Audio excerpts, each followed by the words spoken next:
Okay, here we are. We made this happen. I'm excited for this one. I'm excited too. It seems like it's been a long time coming, and our schedules have not quite met, but they finally did, and I'm excited. The last time we tried, the AC went out, but here we are. So we have Daniel, Melia in the house. For the record, I was willing to come in and sweat it out. But I think Mary Kate was the one who put the kibosh to that, if I remember right. She was having an allergy attack. It was like 89 degrees in here. I just had to give you. I told you I was going to give you a hard time, so I blame it on Brandon Hayes. There you go. Yeah, if he ever watches it, so he's a great one to throw under the bus. Throw him under. Yeah. It's his fault. Did you know he's a brand new Rotarian? No, I didn't know that. Yeah. He joined that, huh? He did. Yeah. So you guys did that flag project last week, right? Yeah. That looked awesome. Yeah. I'm actually the head of that project, and it's been a blast. We've got 220 some flags out now that we have in the rotation. And by the way, thank you for joining. Yeah, the definitely. Flag project. Yeah, honored to do that. We're excited. We're going to keep pushing. And this year we kind of coasted a little bit with everything going on, and I think we added 20 or 30 flags in the last month or two. But we're gonna hit the ground running next year too. So. Right on. Well, let's start out and have you give some background, like how you got here, what you're doing in town. Yeah. We'll talk about the paper, and then we'll just go wherever it goes. Sure. You know? Yeah. So I was born and raised in Goodland.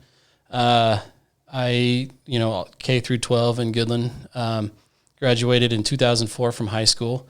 I started a path towards aviation at a pretty young age. The location of our house on the east side of town over in Goodland is like right under the traffic pattern at the airport. Uh-huh. So when I was 8 to 10, maybe I was a little older, I'm not sure, but I started riding my bike out to the airport because I found this path along this field road on the backside of a field, and I could kind of sneak my way through there and stay off all the surface roads. And I started going out there and hanging out with all the good old boys, we call them, at the airport. And let's see, they couldn't get rid of me, so they hired me. And really? I worked the line all through high school, learned to fly there when I was in high school, took my check ride my senior year in high school for my private license. Let's see what happened after that. Went to K-State, the Salina campus at Kansas State, which is an aviation and technology school. So I have a bachelor's degree in aeronautical technology with a minor in aviation safety from K-State. Nice. Got out just in time for the horrible job market for pilots, and went down to Wichita, Kansas, and joined a drone company down there that had some Department of Defense contracts. We were building some different aircraft systems and helicopters and fixed-wing aircraft and flying down there. So what year was that? That was like, you mean like 2008? 2008. So after kind of like everything crashed was right when you were getting out. Yeah, perfect time. Right? Yeah, good time to get out of college. I mean, what is a good time if you really think about it? Yeah, I bet right now somebody would say, hey, that was a better time than right now. So I know, at least I could talk to people in the same room and, not be weird about it. Yeah, that's true. So did some pretty exciting drone stuff down there. There's a bombing range for the military outside of Salina. And at that time, the only place we could legally operate UAVs in the airspace system was inside that restricted area. So we had a couple of rotor wing helicopters that were 30, 35 pounds, carried about a 10-pound payload, just fire-breathing, gas-powered behemoth helicopters. So they were gas? Yeah, gas-powered. Wow. Really, compared to the systems that we have now, it was a dinosaur. And that wasn't even that long ago. No, that's so 12 years ago. Yeah.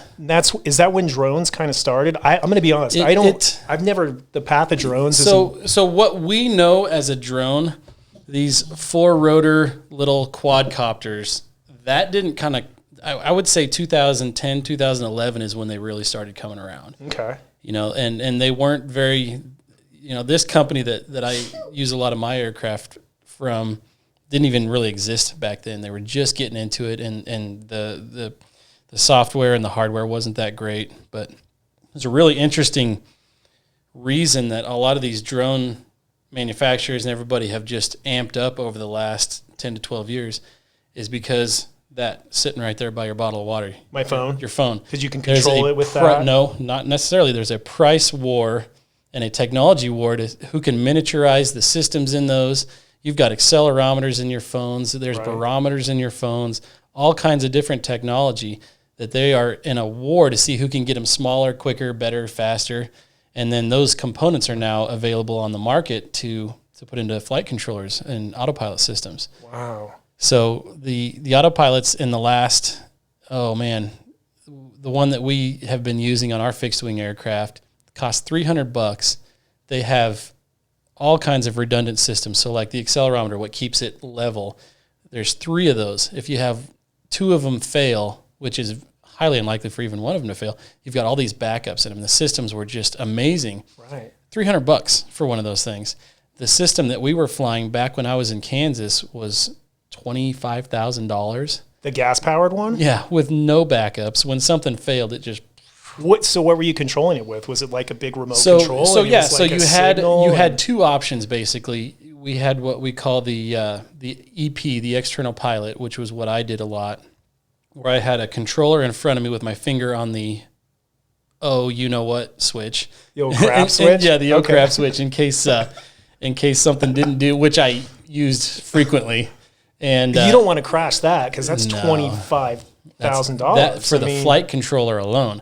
We had some thermal camera payloads on those that were $50,000, and it was even back then a beast. And that was 2000. Yeah, and now I've got it's still expensive, but what I'm running on here was way better than I ever had then, and it's a fraction of the cost of that. It's still not cheap, right? But it's amazing. This is a miniature search and rescue helicopter. The only difference is I can't fly quite as high as them, and I can't fly quite as long, but it's still almost every capability.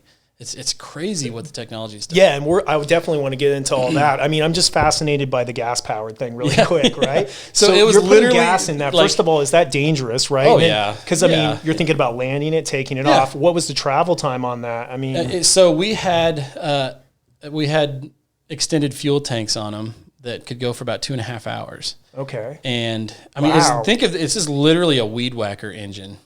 Right. Is all it is. And how did you know where it was going and stuff? Did you have an LED? Just watching it. No, so you just have to see it and hope it's not like and back then it was a lot more restrictive as far as where we could fly and how far away we could fly. So we kept them all pretty close in the development stage of it. And oh man, it was terrifying. Every time we flew those things, we had to.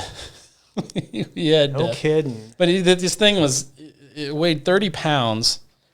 And the rotor span was like 7 feet. And if you can imagine a carbon fiber rotor blade spinning at, I don't know what it was, 2,000 or 3,000 RPMs, just, oh man, it was a beast. It is like a lawnmower. I mean, you got to be even careful with these little ones. But man, there's a reason that you don't see those flying everywhere today. Right. You know, it's just, it's older technology and it's a lot of vibration in those systems where it's like a traditional helicopter. But the cool thing about these little quadcopters that I brought, the only moving parts, if you take the camera that moves out of it, is literally the motors. And to get all the movements out of the aircraft, they just speed up and slow down. The blades are fixed. These ones you can fold up, but that doesn't have anything to do with the flight of it. And what's interesting is 2 blades spin one direction, so this blade and that blade, they spin left, and then these 2 blades spin right, and that's how you get the yaw motion out of it. Okay. So 2 of the same direction spinning, one slow down, and the other 2 speed up, and that's how you get the yaw. Gotcha. What did you mean that if you were to fold them up, it doesn't have anything to do with No, it's just for folding it up when you're done flying. Oh, I see what you're saying. Okay. So this one is pretty cool because it's kind of a transformer, and I want to make sure I can get this on the video here. But you can fold up the blades. The back legs fold up. How much does this thing weigh, and what is this model called? So this is the Mavic 2 Okay, it's Pro. a Mavic, yeah. Weighs about 4 or 5 pounds or so. Oh. That's with the battery in it and everything. Flies for... And this is very consumer friendly, right? It is. This is kind of a bridge between pro and consumer. If you look at the brand of that camera on the front of it, it's a Hasselblad, which is known for being a really high-end photography, portrait type camera. And so this one, for the size of the drone, it's got about as big an image sensor as you can get. It's a 1-inch image sensor. So the bigger the sensor, the more light that comes in, the higher quality your video and photography is. And this is kind of my go-to machine. Unless I specifically need a bigger aircraft, this thing I use all the time. What's something like that run? So with the way that mine is set up, I've got a bunch of extra batteries. I got 5 batteries for it. I've got the upgraded controller, which has so on some of these drones, you just use your phone as the monitor. Right. Whereas this one's got an Android operating system on it. Okay. And it's all built in. So this system with everything's about $2,500. Okay. And you can get a real bare bones version, the same aircraft with like 1 battery and the cheaper remote for about $1,500.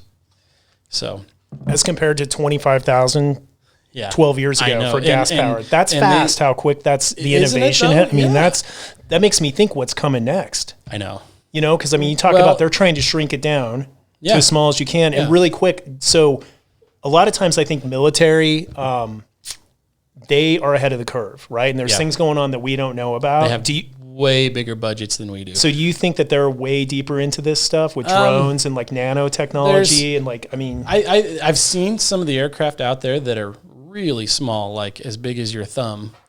I've seen those for years, and I've heard that they're that's out as there. Big as your thumb? Think of a traditional helicopter with the big main rotor and the little tail rotor. That style of helicopter, and they just and it goes and does intelligence. Really, I've never heard of surveillance reconnaissance. Yeah, no kidding. Huh? Yeah, and I think it's called the Wasp, if I remember right. But it's been out there for a while.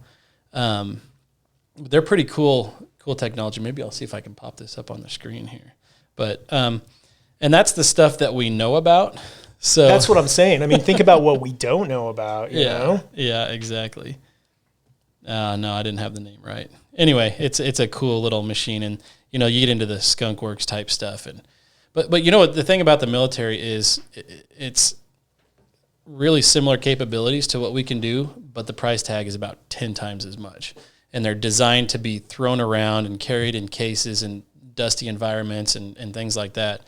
And so they kind of have a little different mission than what we're doing. We don't need as much of that durability, the durability, that stuff.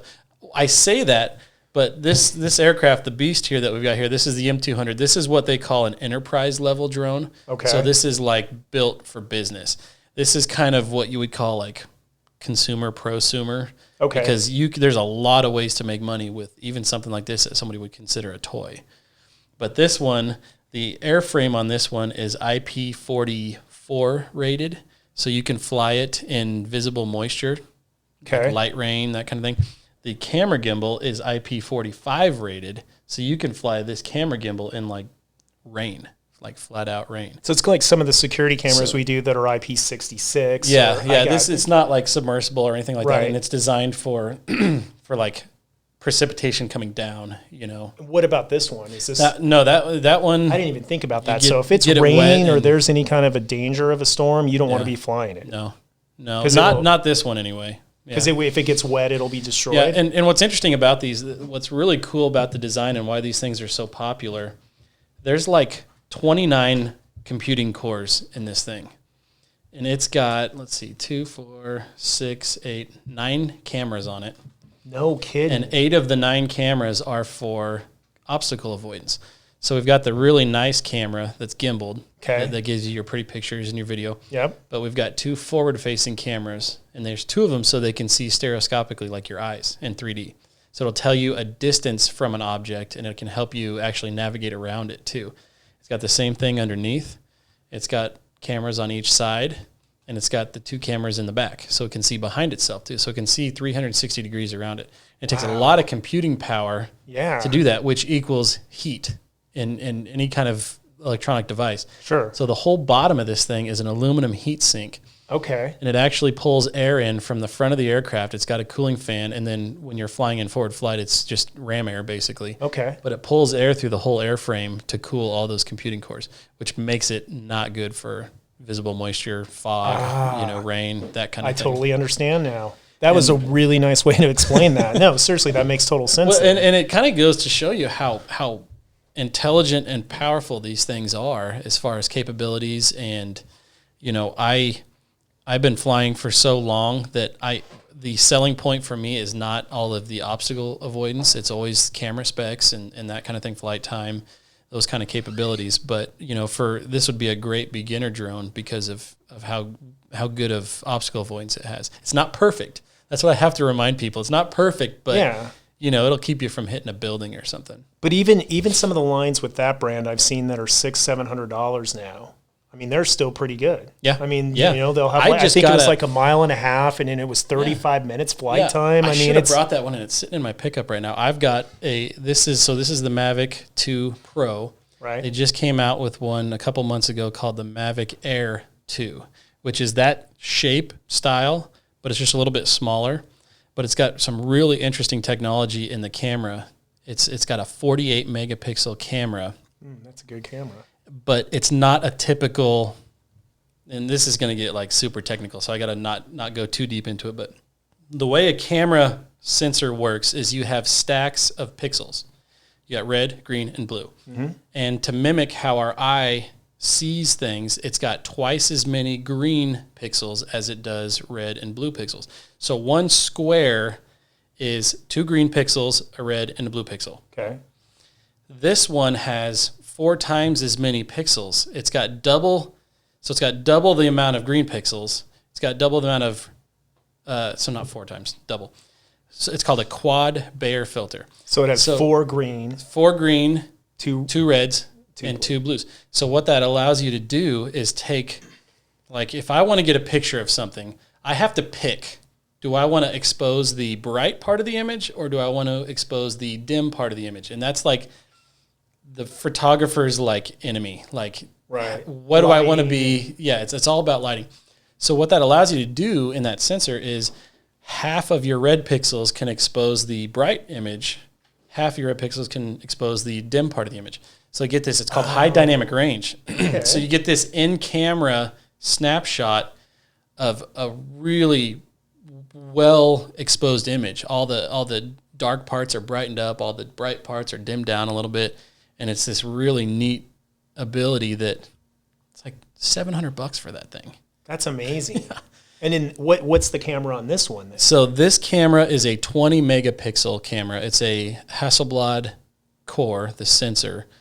It's got some neat tricks that are just like a photographer camera. Mm-hmm. So you can control the opening, the aperture. Okay. So you get a little bit more freedom to adjust things than one of like that smaller one. But you know where that technology came from, that camera on the small one? iPhone? Cell phones, yeah. Cell phones? Yeah. I think that's the same. It might be the same as they use in one of the Android phones. But those companies spend all the money. And I believe it's a Sony sensor. So Sony manufactures these for these cell phone companies, but they're not going to just sell them to them. They'll sell them to anybody who wants to buy them. Yeah, sure. So now they can put this amazing 48 megapixel camera on a drone, and it's amazing. The quality of this stuff is just awesome. So what's a day-to-day use for this? I mean, is this something that and that's another good thing I want to talk about. A lot of people, I think, have a misconception that they can just go out and fly these. Mm-hmm. And we've talked about that before. That's not the case. Yeah. I mean, you really this is a serious piece of hardware. There are rules, and you need to be licensed. And there's been a little bit of back and forth on the actual rules on these aircraft, because there's a different set of guidelines, whether you're flying them for hobby use or for professional use. So right when this new drone rule came down from the FAA, the rule was basically if you're a hobby grade person, you have to register your aircraft. And it's registered. So you'll see on this side of this one, this is my registration for my aircraft. Right. Which is the same thing as you'd have to have on a plane, right? Yep. Okay. Yep. Just different number combinations. So on an airplane, the number always starts with an N if you're in the United States. Okay. So the drone, it always starts with an FA. Gotcha. So basically the rule was you have to go register yourself online, and you as an individual get a registration number. Even if it's a hobby, if I just go buy one at like Best Buy. If it's above half a pound, you have to register it. So all of your hobby aircraft would have the same number on it. For the individual? Yeah, so it's registered to you. It's not aircraft specific. It's all of your toys have to have this same registration number on it. And then somebody fought it, got it overturned as unconstitutional, or I'm not exactly sure how it worked. Right. But it's since been reenacted somehow, and I'm not, because to where you don't have to register it now? Or? No, to where you still have to. You're supposed to register it. So you go to this. It's called the FAA Drone Zone, and you click. There's a big box. I'm hobbyist. I'm professional, basically. Right. and then you go and you register, and it's like $5 or something like that. So what part did they overrule? They overruled the physical registration on the aircraft part. Oh, okay. But it's since been reinstated. Oh. That way, if you're flying and you crash this thing, okay. So funny story. Last night at the Chicago Cubs game, one of these landed in the field. Oh, in the field of play. The field of play? Yeah. Last night. Wow. That guy's going to get nailed, by the way. So is that a felony then? It could be, I think. It depends on, so one of the criteria is a large gathering of people. And I forget what the specific number is. I don't know if it's 10,000 or 15,000 or Which whatever. at that, there probably wouldn't have been now. No, not right now. Yeah. But they, to my knowledge, are still issuing flight restrictions over those stadiums, even though there's not large gatherings of people. So he might get out of it because there wasn't physically a bunch of people. They still might get him on the flight restriction and he part. crashed it, huh? No, he just landed it. Oh, he just landed it? So if he was following the rules, he would have had it registered. And it is like the new streaky. Yeah, well put, Mary Kate. So if he did everything like he was supposed to, which knowing, what I know about it, just the fact that some idiot was landing this thing in a Cubs game, he probably didn't go through the proper channels. Right. But you would pick that thing up, type in that number, and you can go to that guy's front door and say, "Come with me. What are you doing?" Talk. Yeah. So that's how the hobby side of it works. Okay. All of my aircraft are registered for commercial use. So each aircraft has its own specific tail number, IN number, FA number, I guess is what you call it. So that one has an IN number then? It's got an FA number, yeah. It has to be displayed somewhere on the aircraft. It's on the other leg on this one. And then this one, I've got it on both sides of the what we call fuselage, the body of it. Right. And so I'm legal to go out and make money with these. Okay. So because I'm already a pilot, I'm already a certificated pilot, the process to become a commercial drone pilot is really easy. You go online, you click through some slides, you take a quiz, and then you can file the paperwork, digitally to get, it's called Part 107 Remote Pilot. And the interesting thing about it. So it's more, they're doing this to keep track of who has drones. Yes. It's not like to make sure you're going through a course that you're able to fly appropriately. It is. It's more about, I mean, these things are intelligent. They've got their own internal GPS that will physically not let you fly. Like, I can't fly this. There's nothing I can do to make this fly over the prison in Burlington. No kidding. On the map, it's a big red box. Is that in the hardware then? Or it's a database that you download. Yeah, it's a database. So you could jailbreak it. You could think of it like there is one way to jailbreak it. Had a nefarious reason, right? Yes, it's possible, and it's really dumb. It's literally putting foil over the GPS because it's all GPS based. Oh man! So okay, I have a question. Hopefully, we didn't give any secrets away. I know. Maybe I shouldn't have said that. It's not that much of a secret, I guess. So, what's the rules about flying over private property? Like, I think there was some dispute. That's a great question, and it falls under so federally. None of us own the airspace above our houses. Really? I can fly a drone through it. What qualifies as airspace, though? It's navigable airspace. Anything, I guess if you really want to get specific about it, it's like above trees. Okay. But don't hold me to that, because then you get into the peeping Tom rules, and if I wanted to spy on you with a drone, somebody has a hot tub or whatever. So that's why local laws will trump federal laws in that situation. So if Burlington has some kind of a peeping Tom law about filming somebody or whatever, you can get in trouble for that. Okay. But federally, it's just airspace, and nobody owns the airspace above their properties. So when people say you can't fly over my house, yeah, you can. I hate to. Unless there's a local law that says... Unless there's a local law that supersedes it. Do we have a local law? Not to my knowledge. Interesting. Troy, you're getting so many people that are... No, I'm just, we're getting people fired up. That's why, when people He's at every city council meeting, I've kind of got people fired up a little bit, because it's not things they want to hear when they ask me some of these drone questions. No, but these things will have to be addressed, and I want to cover it, man. Transparency is... And that's something that could be... and that. See, that's where it gets difficult, and that's why there's not a ton of laws out there for that. Because it's so new. I could tape a GoPro to a broomstick and hold it over your fence and look at you in the hot tub. That's true. Yeah. And it's no different than a drone flying at 10 feet. Yeah. Or fly a blimp or a remote control or blimp. I'm a pilot. I could have a zoom camera on my manned camera airplane, technology and is getting nobody that cares good. about that. Yeah. You can come in tomorrow. So that's where it gets real. It's true. It gets real fuzzy there. And that's why I think you don't see a ton of those rules out there. And there's not a ton of people that are just being malicious about it either. Right. Like, I've had people, I've done a lot of commercial work with the aircraft. I've had people walk up to me and be like, you can't be here. This is illegal. And I have to say, I'm sorry, this is legal. And I want to be like, listen, I don't care about you. I'm here to do a job. I don't care about your backyard, which makes them, you're just being honest. You're going, look, I'm here to work. Yeah. And depending on the project I'm doing, I'll just say, if you wait a second, I'll be happy to show you what's on my memory card and that none of your possessions, property, whatever. You've actually had that happen, huh? Yeah, I haven't got to the point where I'm like, let me show you what's on the memory card so I can prove it. Most people, and sometimes I haven't personally had the police. I have had the police called actually, but not like a situation where like they had to come sort out a disagreement between people. You made me laugh so hard I pulled my microphone out. So, but I've had colleagues that have had the police called. And here's what happens.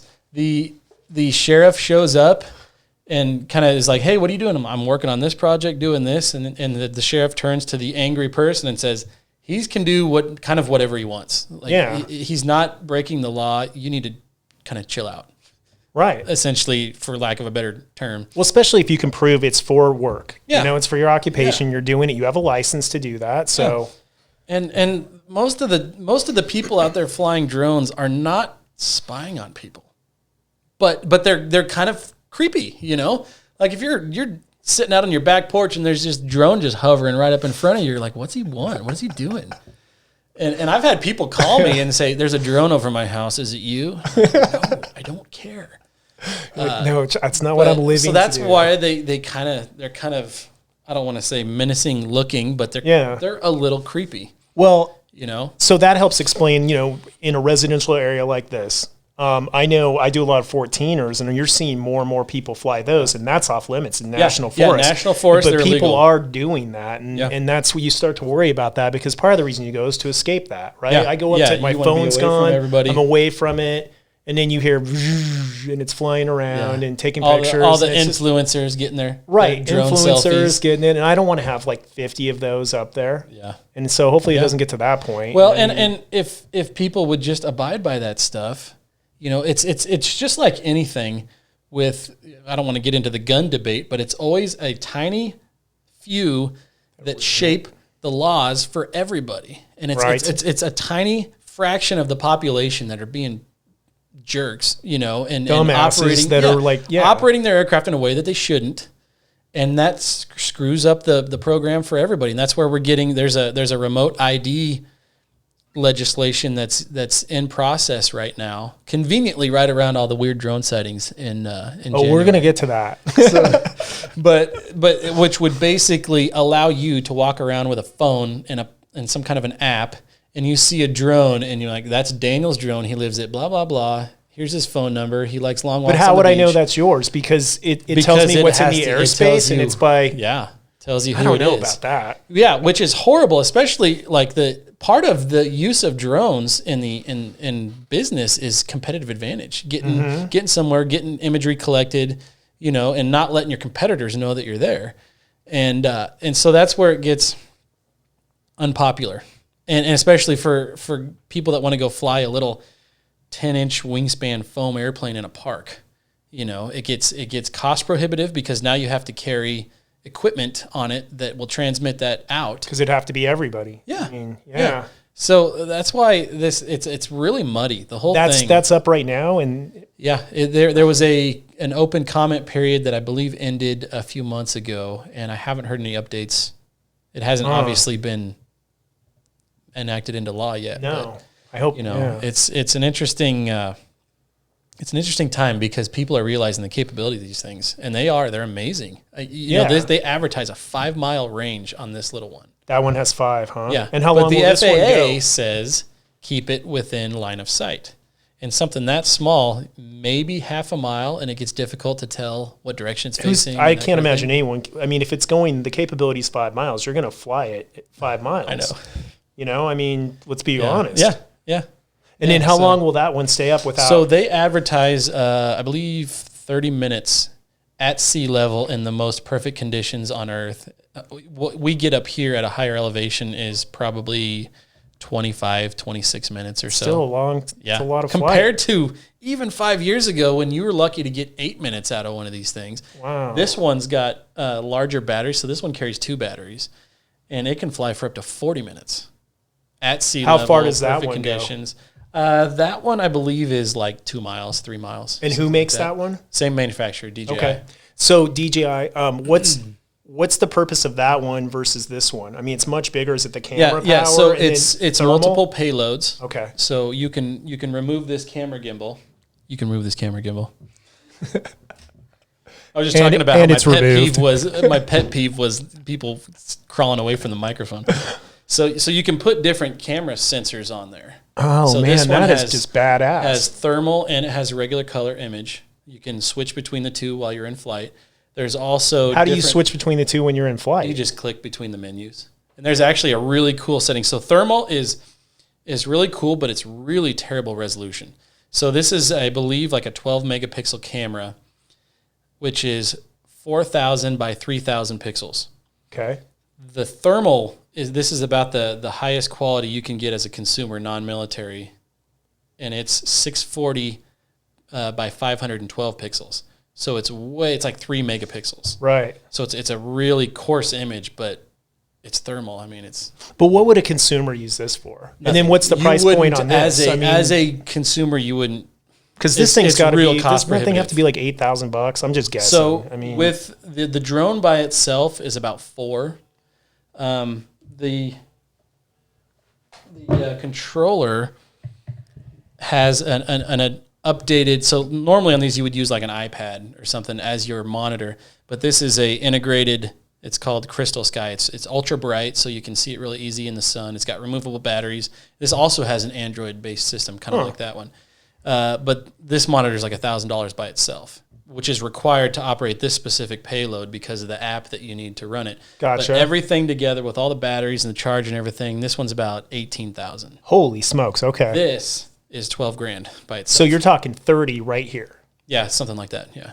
Yeah, that's not. And that's the that's thing. Not the guy on your neighborhood that's exactly, flying. Exactly. And unless you're like just independently wealthy, you're not going to just buy one of these to play with. I mean, this is a business tool. This one's more of the play with kind of a drone. And even bordering that. I mean, because that one's $2,500. Yeah, that's a pretty big commitment to. Exactly. You got to really be interested in the hobby to spend that kind of money on something. So that's kind of why they're like, oh my gosh, you can get thermal and look in the back of my, not really. Not yet. Not yet. But I mean, not right? Because you look at the innovation and the path that we're down in 10 years, it could be a lot easier. It could, yeah. But, and everything's getting cheaper. Right. The thermal core, this is a core that's built by FLIR, which everybody thinks FLIR is synonymous with thermal, but there's different manufacturers. But this one is a FLIR brand core. And this one they call it a radiometric. So you use that for more scientific type data. So every pixel on the thermal image has a temperature associated with it. Gotcha. That's what we call radiometrics. So you can do like what I do. I have a contract down in Texas where we fly a pipeline, and what we're looking for is leaks. This pipeline has really warm liquid flowing through it, 125 degrees. So we look at the ground and we see warm and cold spots on the ground, but the image is calibrated so we can do an automated process to say, okay, everything that's above. And we'll pick a number. We'll say, okay, we know the ground temperature is 68 degrees. So anything above 72 degrees, we're going to flag. Anything below 60 degrees, we're going to flag also. Wow. And the reason I say that is because if you have a bad leak, the liquid's coming out really quick, the ground is going to be warmer. But if it's a slow leak, it'll cool down by the time it gets to the surface. So it'll be an area of colder temperatures. So that's what you specifically are using that one for. Yeah, that's the main goal for that. But I have made this available to law enforcement around here. If anybody, if they have a situation where they need it. I had a search and rescue mission about a week ago for a cow that got out. Really? Yeah. I heard SAR and I was like, really? Up in the mountains? Like somebody on the Creststones? It was a big deal. It was a big deal. It was a cow that was... it's small town meandering. Excitement. He got out at a stop sign in town. This is a bull, by the way. Which town? Here? Burlington. Yeah. Really? So he got out. This didn't make headline news? I know, right? Give it a news cycle in the paper. You might see it. Okay. But so tell Rick. He jumps out of the car, or the trailer, runs through town, runs across the interstate into a cornfield on the other side of the interstate. Yeah, I know. So there was a cow across I-70. Yeah. So the sheriff's department called me and said, hey, we got this cow in this field that's right next to the interstate. We need to see if we can find him. So I went out there and we're looking for him. And, even if you don't find what you're looking for, you do find where it is not. Right. Does that make sense? Sort of. So it's not like a total loss. You're like, we know where it isn't. So I'm out there at 8:00 at night. This was a night search. Yeah, I'm looking for this thing, and I can't find it. I found so you're a coyote. using the thermal. You're looking for body temperature of it. You're not using lights or anything. And what's cool is you can customize the color palette of your thermal. Okay. So what we all see when we look at like cool police video, helicopter videos and stuff is white hot. So anything hot in the image is white. Anything cold is black. Gotcha. So it's like a black and white image, but white is hot. Okay. So you can do that, but you can set a temperature threshold somewhere around body heat where that turns red. And that's specifically geared for search and rescue, for looking for people. Okay. And so I adjusted that and set that for cow temperature. Yeah. Which is what? I don't know.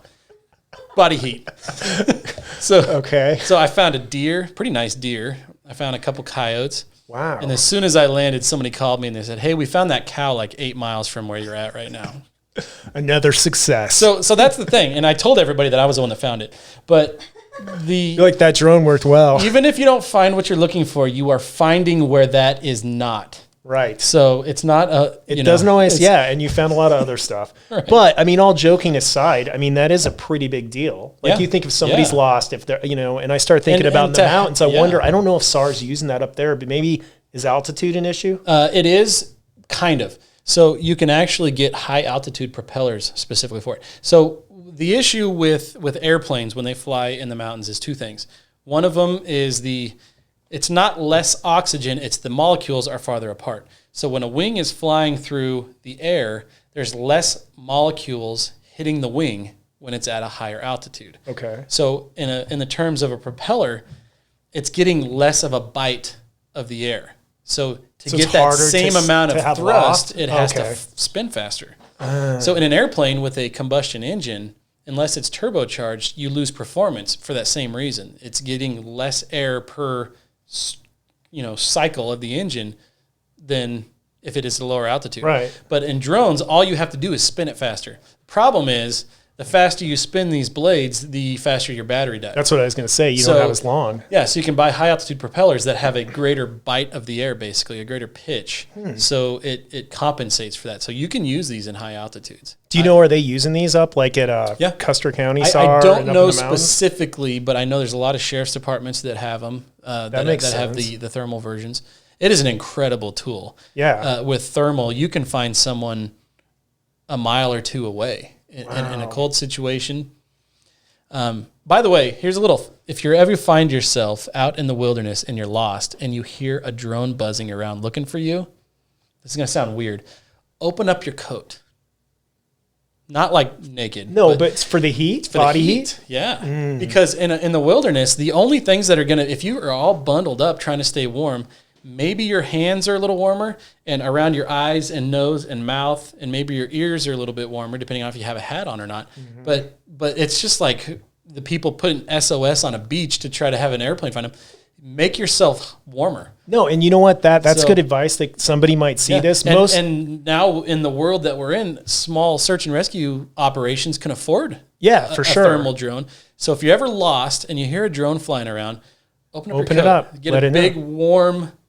Well, and I think most people, hopefully, if they're backpacking, climbing 14ers, they're taking like an InReach, right, or a surge or spot, or So, but that's good advice because somebody might hear that. And, but even if you have one of those and you're in a really remote place, the first thing they might use to locate you is a drone if they can't get up there right away. Well, no, that's why I thought of it. So they have an enterprise version of this drone because you always hear about it at night, right? And that's when it's always at night. It's at night, and then if the weather's coming in, it's getting cold, then you have hypothermia and those things. So if at night you could see those patterns, and if nothing else, you can cover way more ground in a given amount of time with a thermal to your drone. point, where they're not. Yeah, right? You exactly. start on a map saying they're not here, what's in. Yeah, that's pretty cool.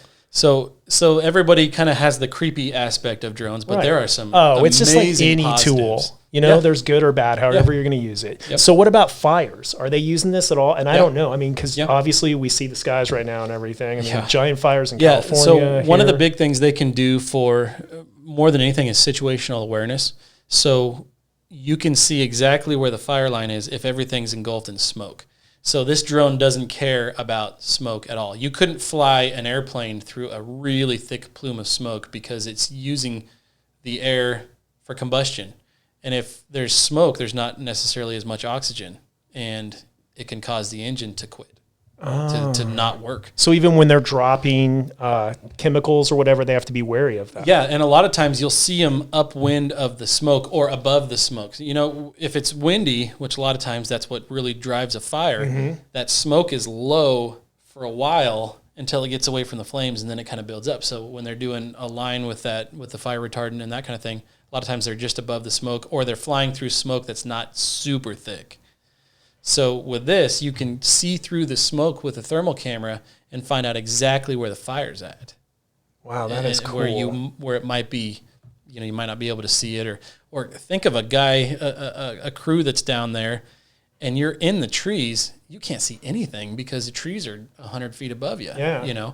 So it's for situational awareness. It's an amazing tool. Well, I know they're telling hobbyists not to fly them near fires because everyone's trying to get pictures and see it and get it's welcome to the world exactly don't be I got to get my picture on Facebook first, and it causes when they spot a drone or find out that one's in the area, everybody has to land manned airplanes, and now they can't fight the fire or even the commercial ones and the rescues. They make everything land because if you hit a drone this size with the rotor blades of a helicopter, you can damage the blades so much that they fail in flight, and then you're toast.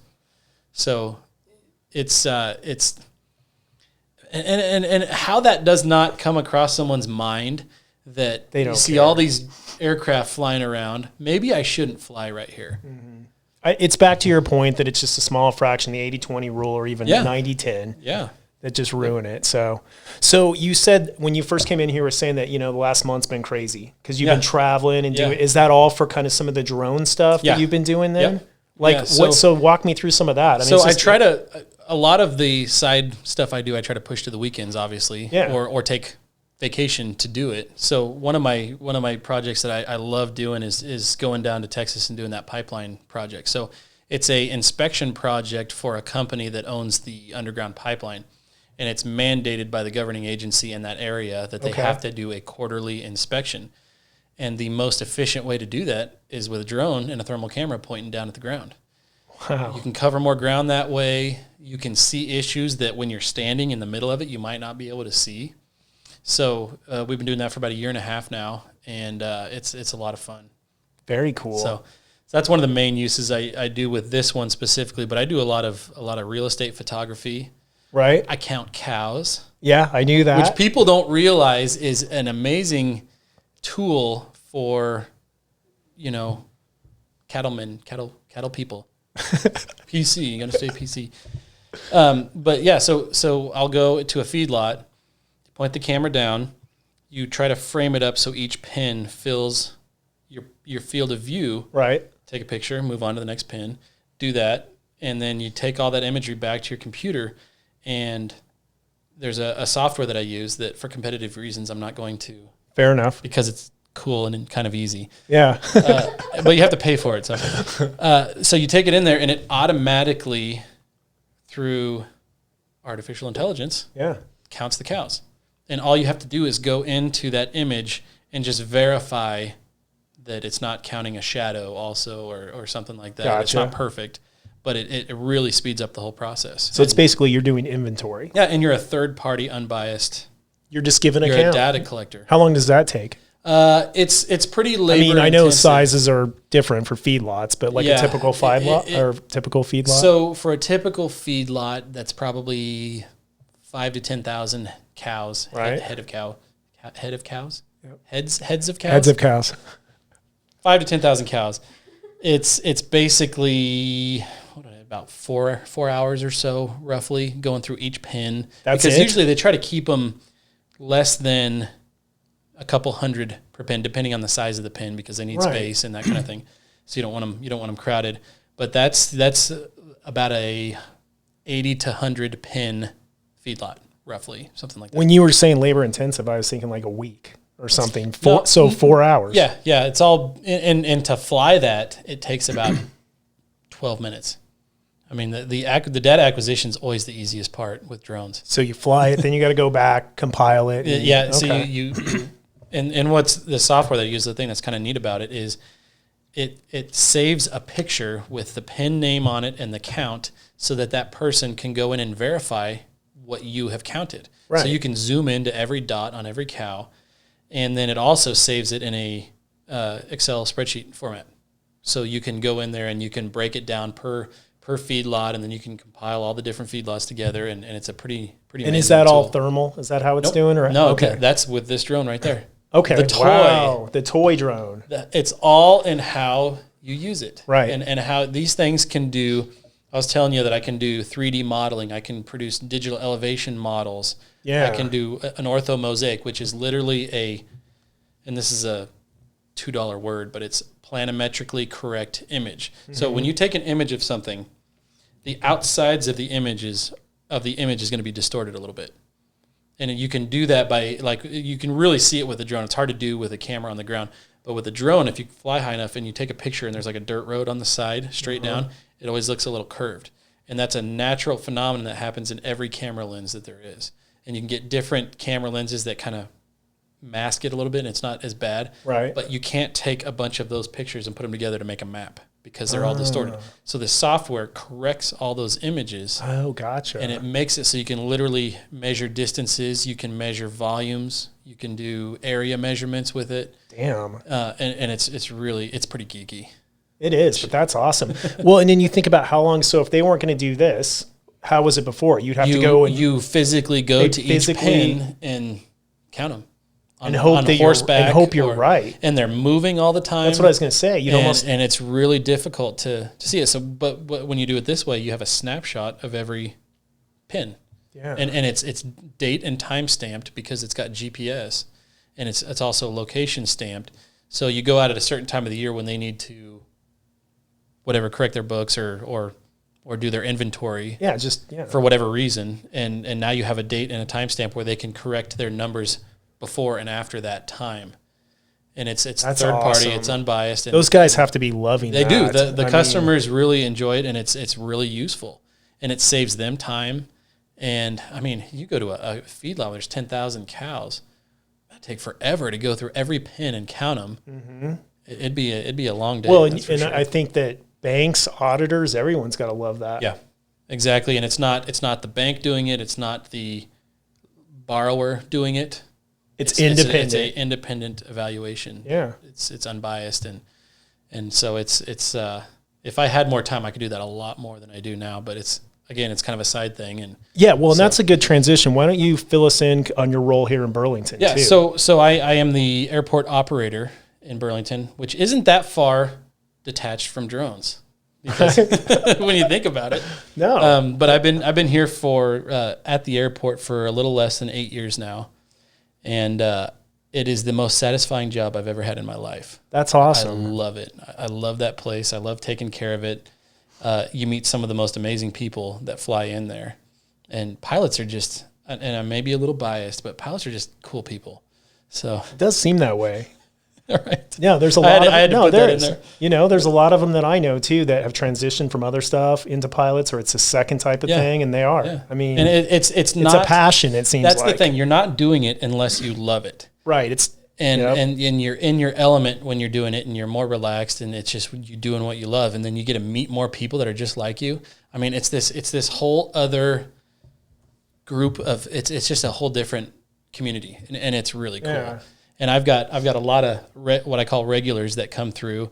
I've got probably 4 or 5 sets of people from the Denver area that come out here once a month or so to go to eat at the Dish Room, or that's awesome. And they come in. I get to see them all the time, and it's a lot of fun.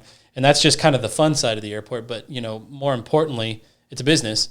Yep. And we sell fuel, we sell hangar space, and we're just a gas station in the network of airports in the country. Right. And what's kind of interesting about Burlington is, from Burlington to Denver, you can't buy jet fuel. If you carved out like a 100-mile swath and straight to Denver, we're the last fuel stop that sells jet fuel to Denver. So I get some helicopter traffic that they don't have a very long range, and here to Denver is about as long as they want to go. Gotcha. And so we get a lot of niche traffic that way. I've got an air ambulance provider that's based in Kansas, and they typically go to Hayes or Wichita when they have a flight. But when they go to Denver, they have to stop in Burlington. So I'm on call 24/7, 365 all the time. They'll come in the middle of the night. They'll call me. Their dispatch will call me. They'll say, hey, we got a helicopter 30 minutes out, and they have a patient on board. So it's a really demanding. It's a demanding. It's you don't have a lot of time. So they don't shut the engine down. So what they do is they land, they slow the rotors down, they leave everything running because you got a patient on board. I go up, fuel them really quickly, they take off, go on to Denver. And that happens. It's really hit or miss on how often that happens, but I've had it 2 or 3 times in a week, and I've had it once in 2 months. It just depends on their schedule and where they need to go and that kind of thing. So when you're an airport operator, it's more of a caretaker. This size of airport, it's more of a caretaker role than it is just a 9-to-5 job. Huh. It is absolutely not a 9-to-5 job. No, so you're on call 7 days a week. 7 days a week, yeah. 24 hours. Yep. So when you're gone, you just have some guys you trust. Yeah, I've got a part-time guy that's really good, and we try to adjust our schedule so that neither one of us is gone at the same time. Gotcha. That way, if I'm gone, he can come out and cover, and vice versa. So. And then I didn't realize there was no fuel between here and Denver. Yeah. Yeah, there's basically, and there's not much for airports. Is this the biggest airport then? I mean, yeah, so you've got Lyman. Okay. But Lyman only sells what we call aviation gasoline, which is, we call it avgas, which is fuel for piston engine airplanes. So they don't have jet fuel. And we're the last stop that sells both fuels between here and Denver. So. Gotcha. And so you're flying these, but you're doing a ton of your own flying too, right? Yeah. I'm a flight instructor, and I didn't know that. Yeah, that's cool. I'd love to get an airplane here that we could do some flight instruction. There's a lot of guys that are interested in flying. I know a few that seriously that want to get their license and want to learn, but we don't have that out here right now. Or? No, I don't have an airplane here, and it's actually a weird time to buy an airplane because for some reason, and this is going back a few months when our economy has been just booming. Right. It's the airplane values just follow the economy. When it's good, airplane values. And what's really interesting is the biggest jump that I've noticed personally is the value on training airplanes. So when you have a really great economy, people have more expendable income. Sure. And they want to go learn how to fly. So there's more demand for that class of airplane, these little 4-seat airplanes. Right. That an airplane that was $40,000 5 years ago is worth $75,000 right now. Really? Yeah. And I think it's going to correct here pretty quick because of all what we've seen with the. Is that because of the demand? It's supply and demand. Yeah, it is. Yeah, flight schools so it's like are RVs, buying them right? up Because everyone's buying RVs and campers. And you want it bad enough, you're going to pay more, and the value goes up. And there's never a set price. It's just what people will pay, and that's what's going on right now. I think there's a correction due with everything on the airlines. You're seeing a lot of layoffs. So you're seeing a lot of pilots that were airline pilots that are kind of backing down into other areas of aviation, corporate aviation, and even flight instruction, that kind of thing. So you're seeing a lot of that trickle down. And then what also means is there's not as much demand for flight training, because why am I going to go learn how to fly to be a commercial pilot if there's no demand for a job right now? No, and I believe that with the commercial airlines. Expensive. And it's, So So I think we're going to see a correction here pretty quick on those airplanes. What about competition from the business standpoint of this? Are you seeing a ton of competition now, more than you used to? It all depends. That's a great question. It all depends on what you are offering. So there is this crazy devaluation in residential photography for real estate. For you to go up, take a couple pictures of a house and go down, everybody can do that. Right. And it's worth nothing. Like they might, we'll give you $50 if you go out and give me 20 pictures of a house, and you have to drive an hour, and it's like, it doesn't work.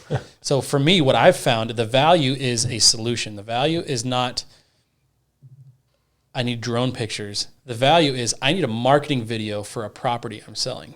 It's you're not selling a drill, you're selling a hole. Right. If that makes sense. It's kind of a weird way to put it, but I'm not selling them drone photography. I'm selling them a marketing video, a fully edited marketing video with annotations and text and audio. Yeah. And the drone just happens to be the best tool for the job for a marketing video. If I was going to give them a bunch of raw video from a drone, they don't want that. They're not video editors. That editing video is an entire skill set that is it's amazing. No, if you're good at it, it's a highly sought after skill set. There's a lot of things you can do. Yeah. So the typical customer is not going to have that skill set. They don't want drone pictures. They want a marketing video. Yeah, they don't even have the software. Just like the people that use our imagery for our pipeline inspection, they don't want a bunch of pictures. They want a report that says that spot's hot. Go there and look. Yeah.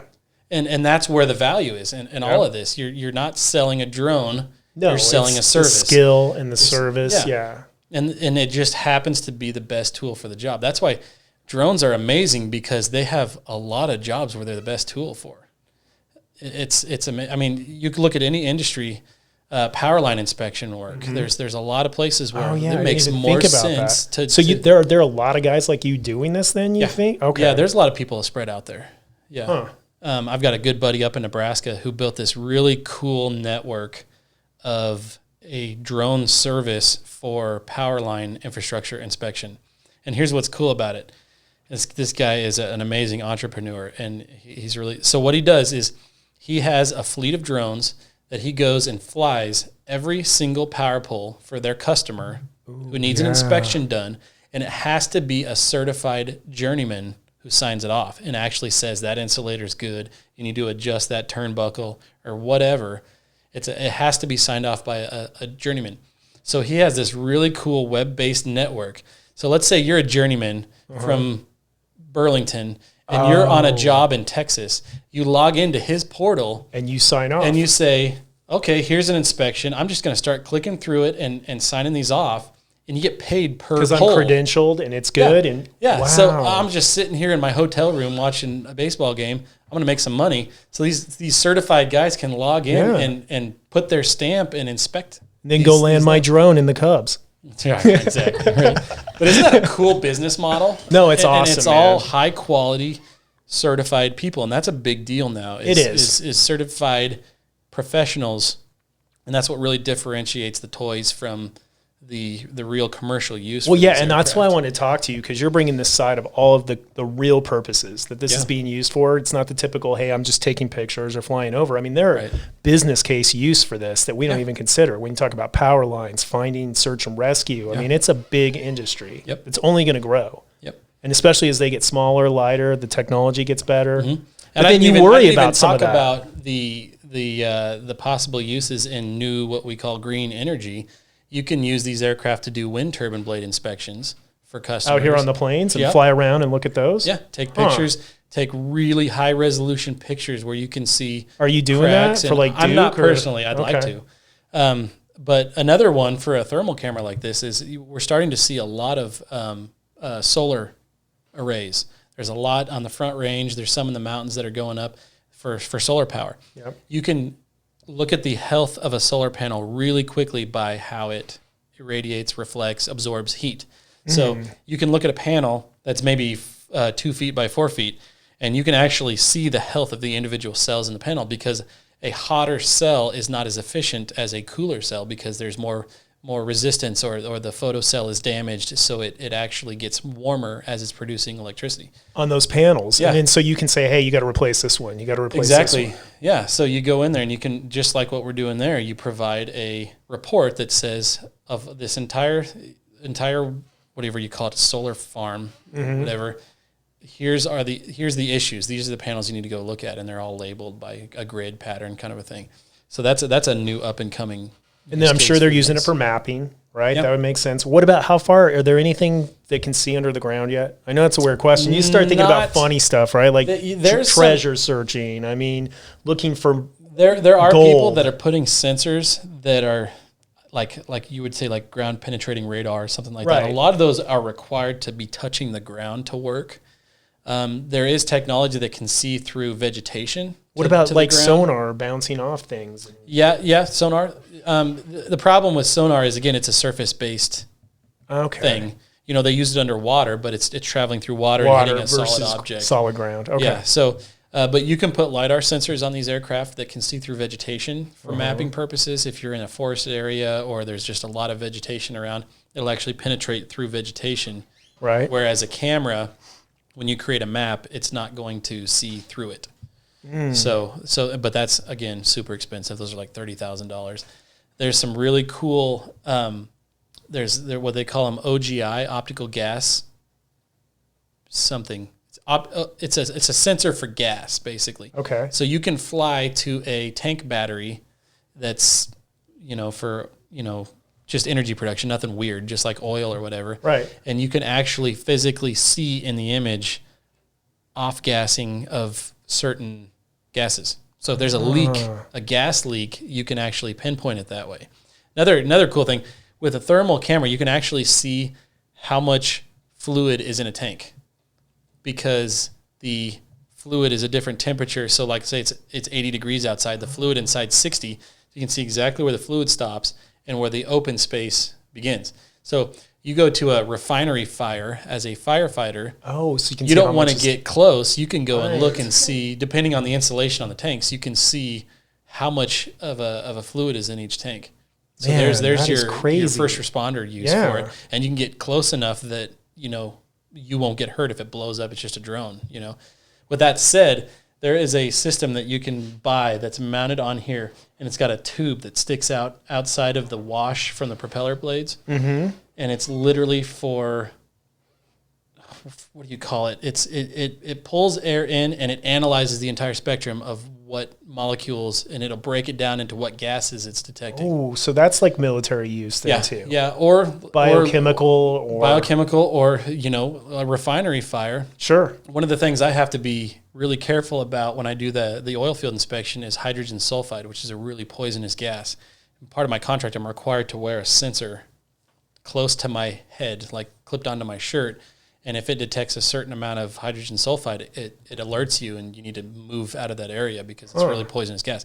So you could go fly near a fire and find out what gases are coming off of this fire. You could fly through a smoke plume and analyze. Have you done that? Have you No, that sensor, this is crazy. That sensor is like $120,000. I was going to say $100,000, right? super, super cost prohibitive. Yeah, unless you need it. Yeah, No, and somebody does need it. Yeah, I mean, and otherwise it wouldn't be out there. That's the insurance, beauty of the saving lives. I mean, it is the beauty of it. Huh? That's amazing. So that technology is out there. Yeah. Well, and it's maybe we can pull some stuff up. But before, I just wanted to ask you one question or go into it.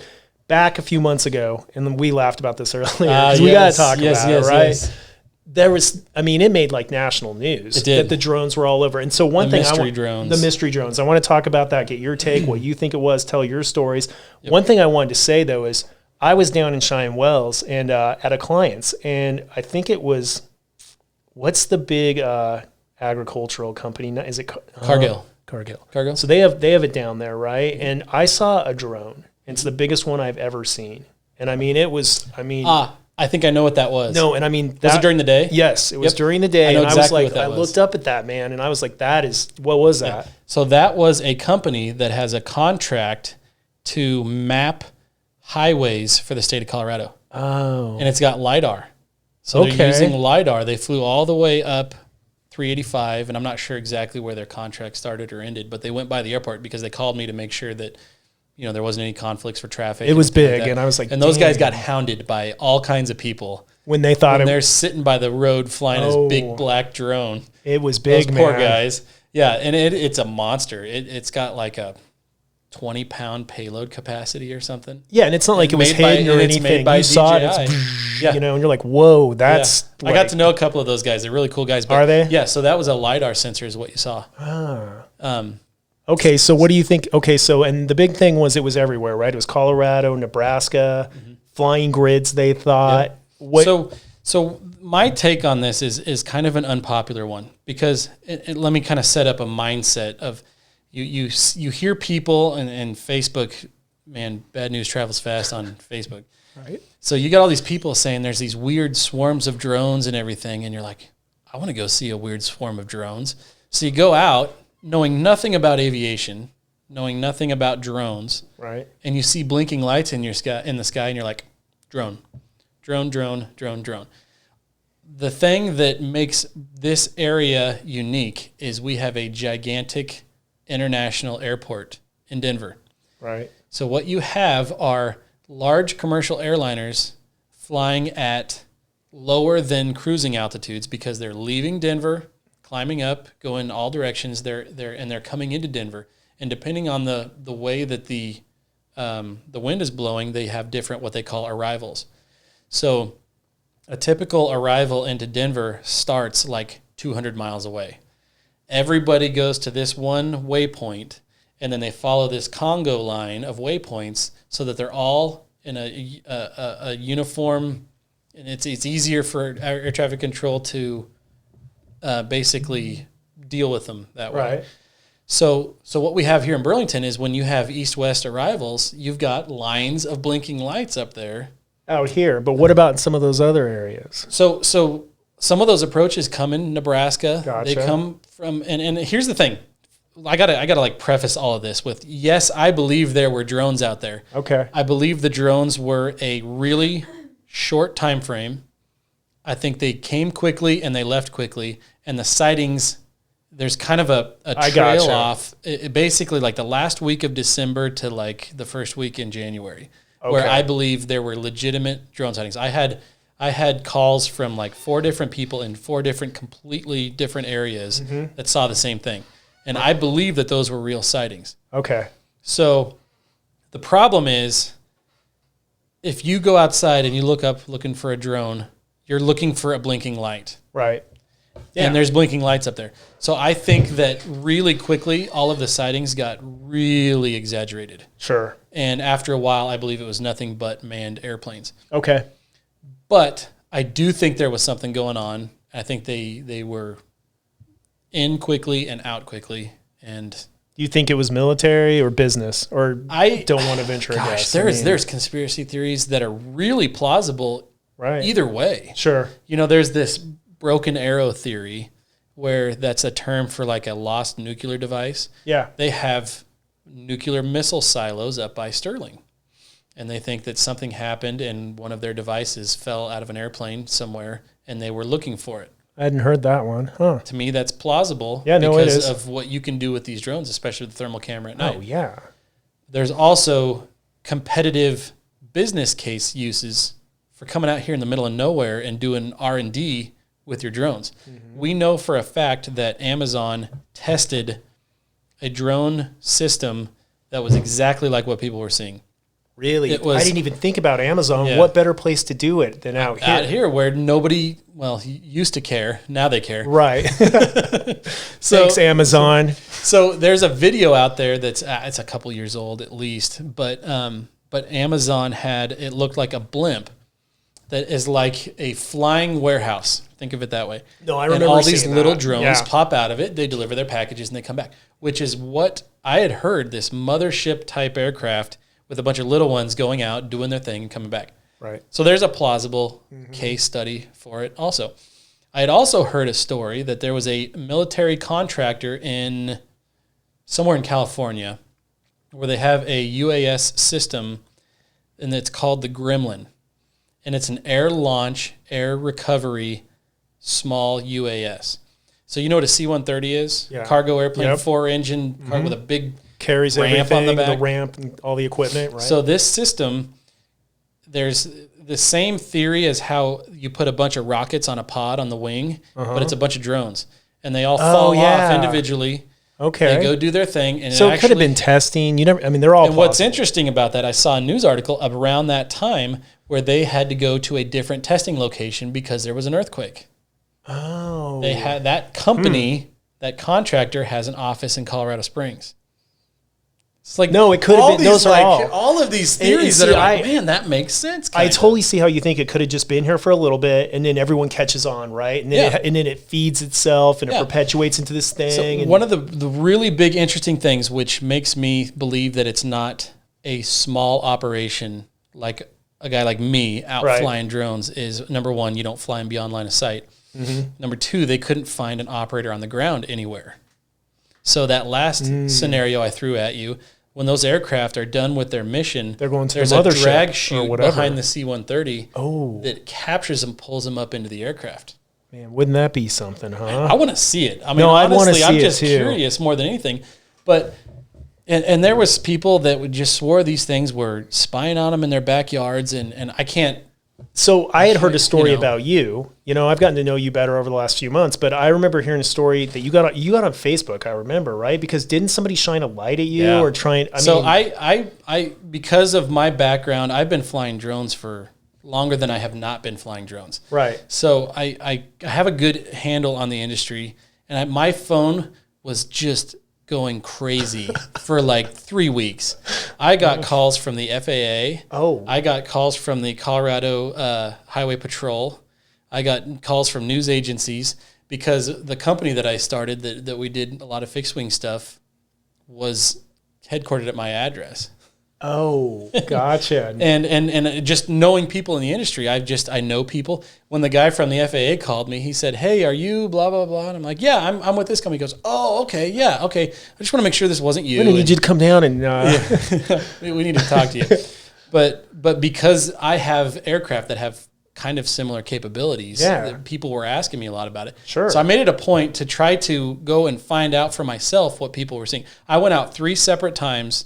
In your plane, you went flying? I went once in the plane and twice on the ground. We drove one night. We drove all the way up to Ray and east of Ray into Nebraska and came back, saw nothing. Right. We were flying around or driving around where people were saying, here's where I spotted one 5 minutes ago. Mm-hmm.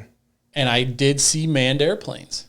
And if you're not sure what you're looking at, they can look like they're flying in weird patterns. Sure. Because if you see a red blinking dot going this way, and then you see another red blinking dot going this way, if you don't see them cross and go out of sight, you might think that one was turning and going back the other direction. Easy.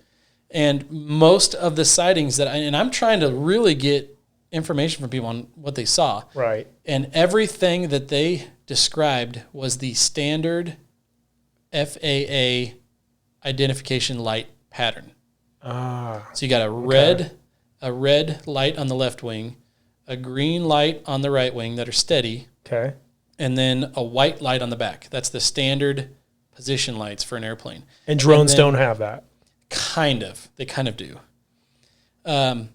Depending on the use. So I have strobe lights because I have a night waiver to fly these aircraft at night, but I have to have strobe lights on them that are visible from at least 3 miles away. So that would look much different. But if somebody didn't want people to know, right. But then why would they have lights at all? Well, that's the thing. Exactly. You know, and if they really didn't want to be seen, they would not have lights on. And so that's where I'm thinking it's not so malicious.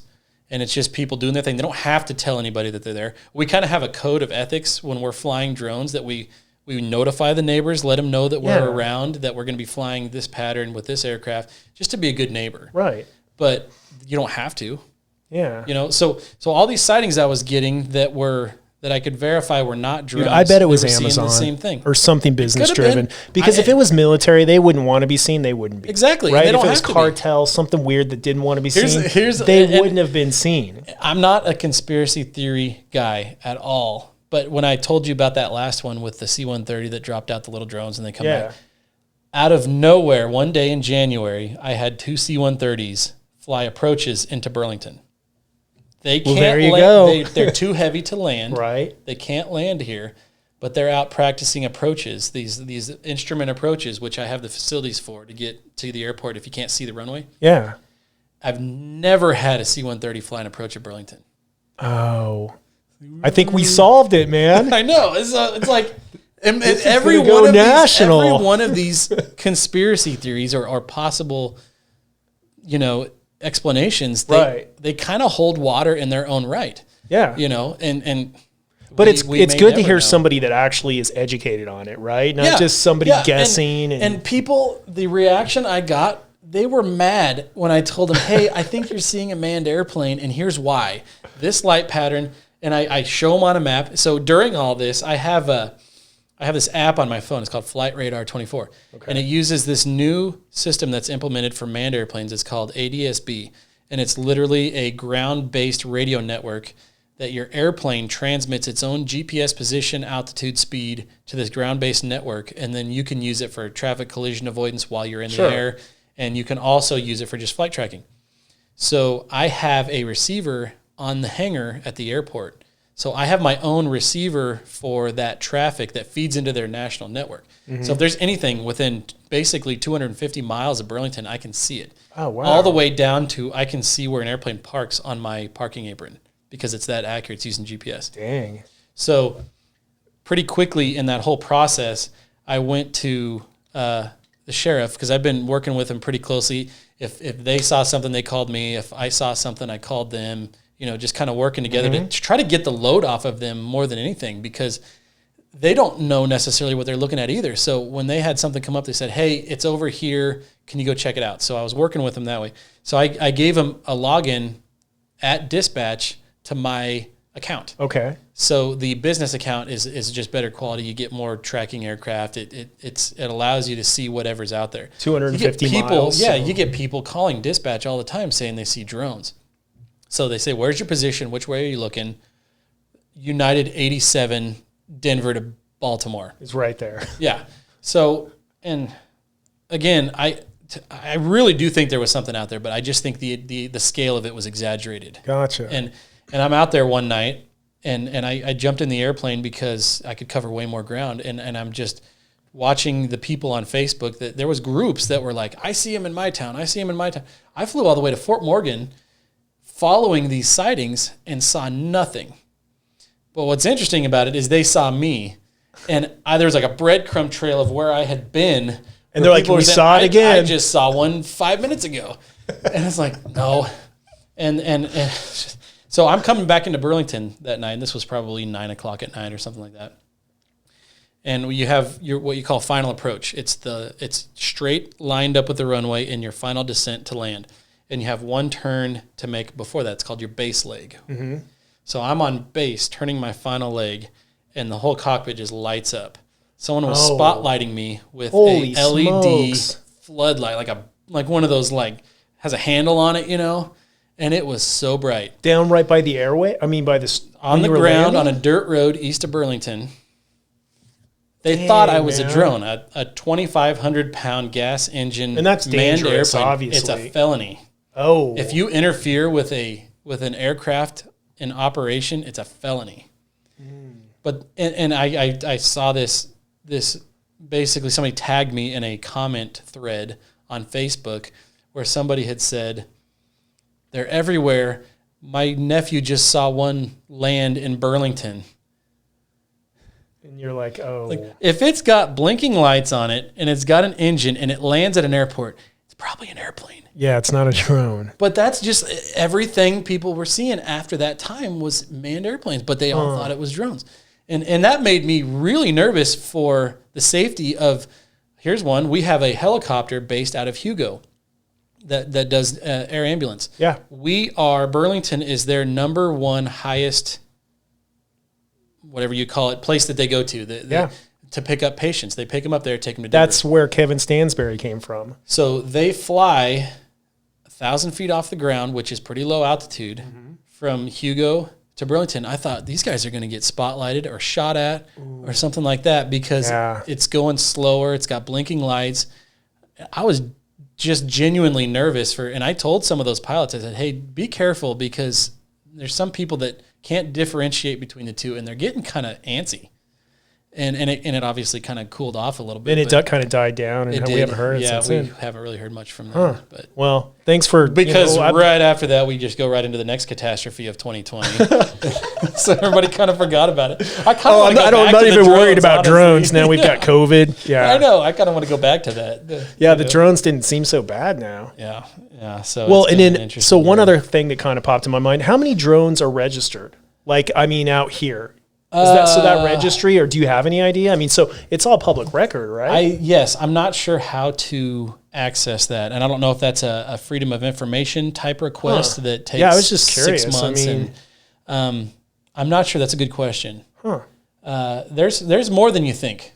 Oh, I bet there is quite a bit, and there's people like me that have side businesses and can operate these things and make money off of them, and so they're out there, and that's kind of why there was I don't want to call it heat on me, but I getting a call from a captain on the highway patrol asking me about them, and then the FAA also. It was they have, of course, they have access to. They were probably asking more to like pick your brain on what you thought it could be. Yeah, and it kind of did come to that a little bit, right? I mean, because you're the airport manager. I mean, your record speaks for itself. Yeah. So well. And I've been in the industry for a long time, and and more importantly, I kind of know the capabilities of consumer products, consumer drones, and what I was hearing was way beyond the capability of consumer drones. They're talking like 3-hour endurances and flying, hundreds of miles, that kind of thing. That's beyond. I'm not saying it's military, but it's beyond what an average person could afford and pay for it. You're gonna, if you follow one of those long enough, you're gonna find the operator because they have to land. Yeah, they're not gonna have like a C-130 in their hangar. Yeah, you need to Google Gremlins. Those things are. I will. I will Google that, and then I seriously think it was that. I think it was the mothership dropping those out. Yeah, I mean, but long story short, I do believe there was something out there that was unmanned. And by the way, whatever happened to a good old UFO sighting? Why is everything a drone now? Yeah, because, we know UFOs exist, right? It was proven. They released that this year, too. Yeah, I know. No, did you see that? Where the Navy, I mean, they said, hey, they showed the Tic Tac. And that, but that's a whole different show. I know. I just miss a good old UFO sighting, Yeah. Like, don't make it about my drones. I hear you. Well, can we look at some of this stuff? Because I'd like to see, whatever you think's cool, man. Like you were showing us I'd like to see some of the cool videos that you're shooting for farms and ranches, and I wouldn't mind. I mean, if you have real quick, I'll throw this one up there. This is the drone. Whoops. Is that going to be okay on the video? Yeah. Cool. All right, Apple, come on. There we go. So this can be kind of misconstrued as a scary evil drone. This is my thermal one. That's a Terminator drone. This is a drone to drone aerial photo, by the way. This is down in oil country down in Texas. So you took it with that one, or I took it with that one, little guy to that one, yeah. To that one. So that one is actually this guy right here. Yep. That is kind of that's a little. Yeah. So trying to think, I've got some stuff that we can take a look at. By the way, let me just show you real quick and this is anonymized, and this is not like proprietary, so I can show some of these pictures. So this is basically what you're looking at. This is, to the untrained eye, even to us here, this is just a thermal image. This is a top-down thermal image of an oil pipeline. There's two pipelines here. One of them is oil, and the other one is water. And what you're seeing is the road around it, and then all the brush and everything. So what the software does is it takes a certain temperature threshold, and anything above it, it flags that. And then in the report that we send to the customer, that's what they can go out and actually ground truth and test, as opposed to them just going out and looking around on the ground. And we could say, go to this spot because this is an interesting, this is something that might be worth looking at. How did they do this before? I mean, was there a way, or they'd have to? That's a good question, because you're either using a ground-based thermal camera or sensors of some type, this right? Big on the ground, or an infrared thermometer, where you're just walking around taking temperature readings, or looking for puddles or muddy spots or something like that. So I'm not really sure what they used before that, but that's down in. And I know nothing about this, so if these sound stupid, but in that one, were those buried? Yeah. Okay. Yeah, they're so like 5 feet below ground, but then it's you like can an see 18 because inch. from up top you can see it then. But there's a lot of, not to get too into the scientific part of it, but what we're seeing, we're not with a thermal image. Let me go back to that. Where was that? With a thermal image, you're not looking at a traditional image like a camera sees. This is literally a sensor, and you're seeing reflected heat. Oh. So what I have to do with this camera is I have to calibrate it to the conditions. So it's called an emissivity setting. This is getting real geeky. Okay. So different surfaces reflect heat. Emissivity. Emissivity, sorry. Potato. Go ahead and spell that. It's emissivity. Yeah. So different objects, like a metal plate, reflects heat differently than bare dirt. Okay. So with the equipment that I have to go in there and say, okay, you're looking at bare dirt, and it's a percentage of how much heat is reflected, and it's a scale of 1 to 100%. And some person much smarter than me came up with a scale of dry dirt is this percentage, wet dirt is this percentage, and I take ground readings with an infrared thermometer to kind of correct any errors. You mean before you go and fly? As I'm flying it in certain spots, I just take a quick ground reading, a quick air temperature reading. But I also set the air temperature reading into the aircraft, because the higher you are away from an object, any kind of remote sensing, the poorer the quality of data is. And thermal is no different. So if you're really, really high above the ground, you're going to have particles in the air, and the heat that you're measuring off the ground is not going to be the same thing that what you're seeing, because there's particles in the air. It's called adaptive cooling, with the wind blowing over something. So what you're seeing on a lot of these images, you're seeing a thermal shadow is what you're seeing. So you see a dark side of a plant and a light side of a plant. So I can tell from this image that the sun was kind of up on the upper part of the image. That makes sense, yeah. So there's how high is the drone here? 200 feet. So the higher up, the bigger the distortion. Yeah. Okay. Yeah. So we kind of pick that altitude as kind of a good average of the two. It's high enough that we can cover more ground more efficiently, but it's low enough that we still have good quality data. Because if you go lower, it's going to take longer. Yeah. And you have to take images quicker. And it's not going to be a better reading. It not necessarily, because the speed of your aircraft has a lot to do with that too. So we have a really butter So there's a zone sweet spot that you're really altitude versus speed, and what we're doing is we're taking images with a lot of overlap. So you're seeing the same, like a rock in there, in the kind of the middle left of the image. There's a white rock. You'll see that in about 6 to 8 images. And when we go in and we map this together, that's how it is able to map the image into a long map. That is awesome. But it also averages those pixels. There's a whole nother, I don't want to get into it, but if you look at a spot on the ground from 4 different directions, it's going to look a little bit different from each direction, especially if there's a shadow on it. Yeah. So as that object is traveling through your image, here, when it's in front of me, I'm going to be looking at it from this side. But when it's behind me, I'm looking at it from a different angle. And what it does is it takes those pixels over all those images and it averages them all together. This is like geeky stuff. No, but I'm just trying to think about that versus just being right over the top of it. Yeah. Wow. Yeah. Yeah. So you're getting an average of, it looks weird from this angle. It looks different from the top down, what we call nadir. It also looks a little different from the back side. But that image is still different than the nadir when you combine the 4. Yeah, because you're not the angle. So the spot that's in the middle is nadir, but because of the field of view of the image up here, you can see the side of something that once it's below you, you're seeing the top of it. Oh. So when you get into like this really high end data, you have to average those pixels together so that it's more accurate. And that's what the software is doing. It's taking all those different little pixels. Yeah, and this is getting into the real nitty-gritty. It's pretty fascinating. And it's not, you could go out and just take a picture of the ground and get something out of it. Mm-hmm. But this makes it a little more robust, a little more usable, I guess I would say. A little more accurate. Too, for business purposes. Yeah, exactly. Okay. So that's kind of built into the software. Yeah. Very cool. But it's all, and there's this really careful formula of if I'm at this altitude, I have to fly at this speed, I have to take a picture every certain amount of seconds, or the data is not good coming in. And is that something you had to just learn through trial and error? Yeah, just doing testing. That's pretty sweet. And we kind of came up with our own formula that works really well.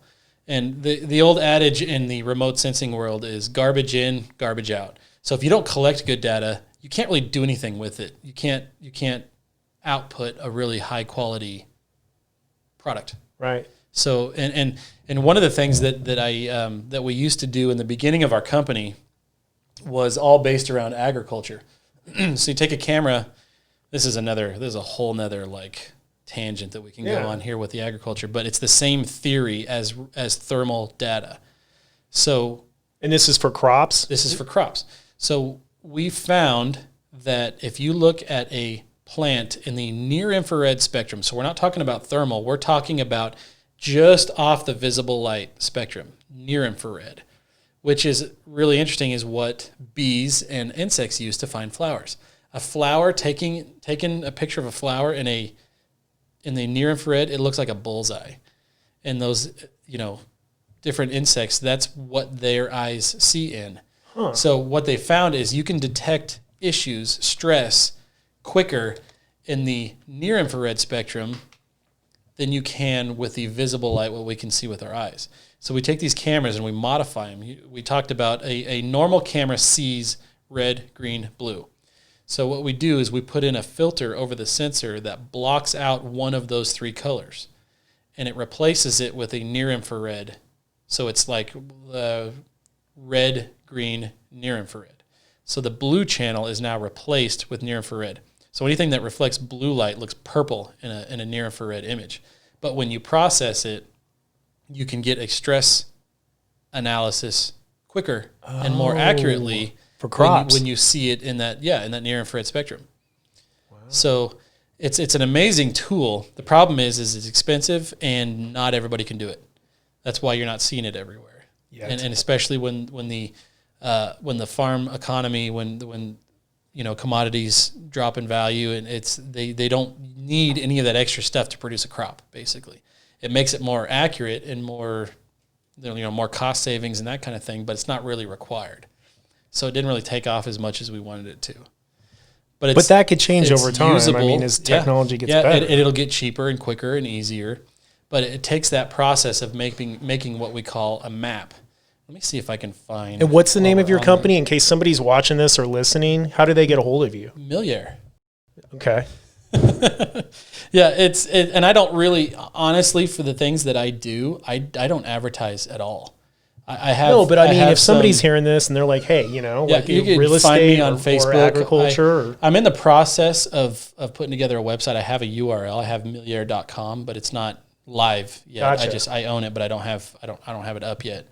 But yeah, I do most of my stuff in the videography, photography area as opposed to the mapping and things. I have that ability. I just don't do it as much anymore. Gotcha.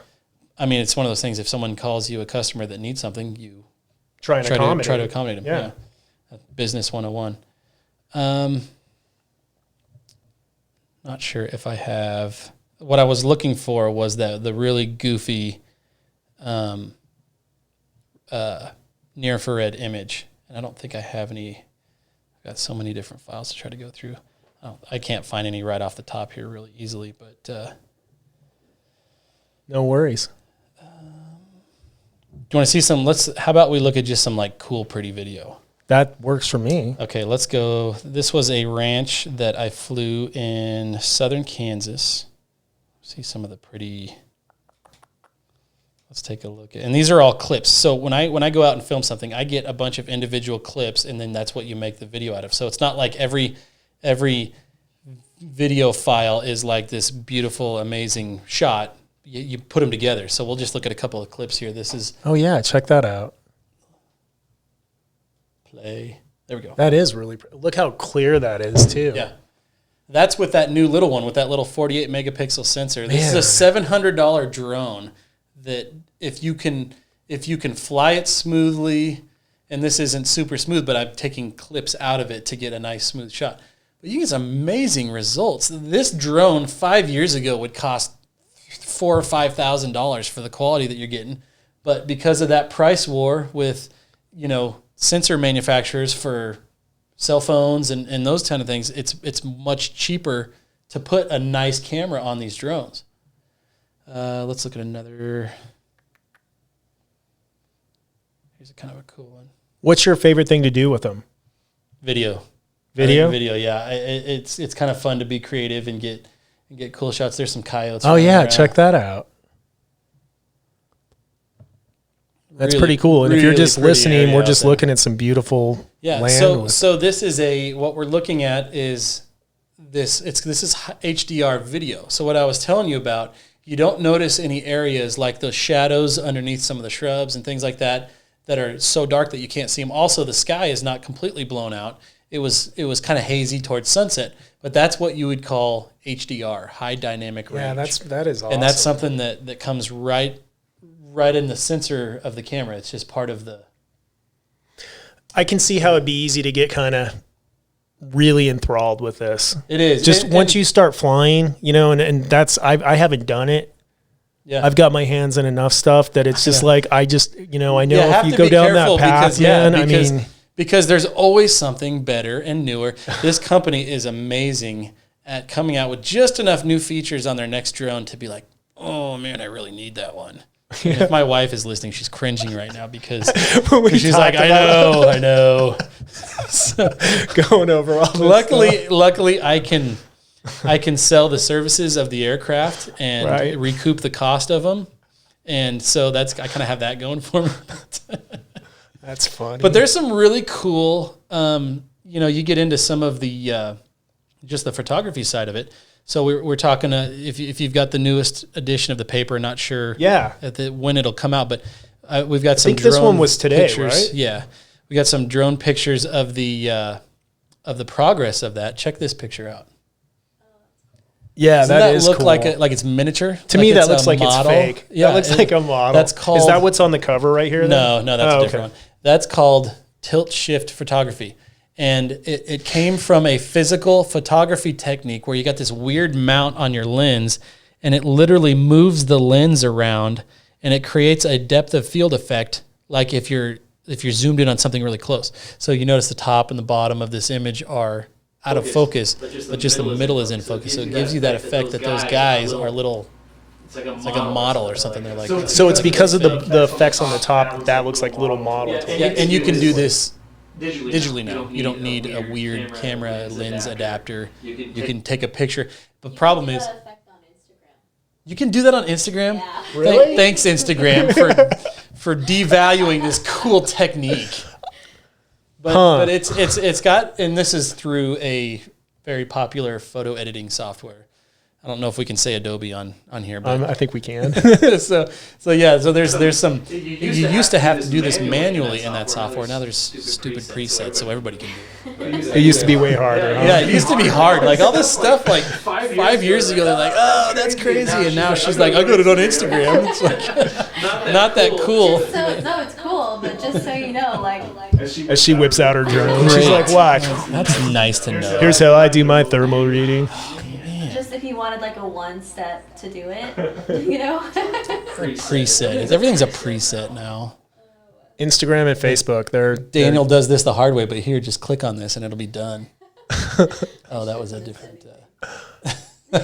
That's awesome. I didn't know that you could do that on Instagram. That's actually pretty cool. Let me pull this one out.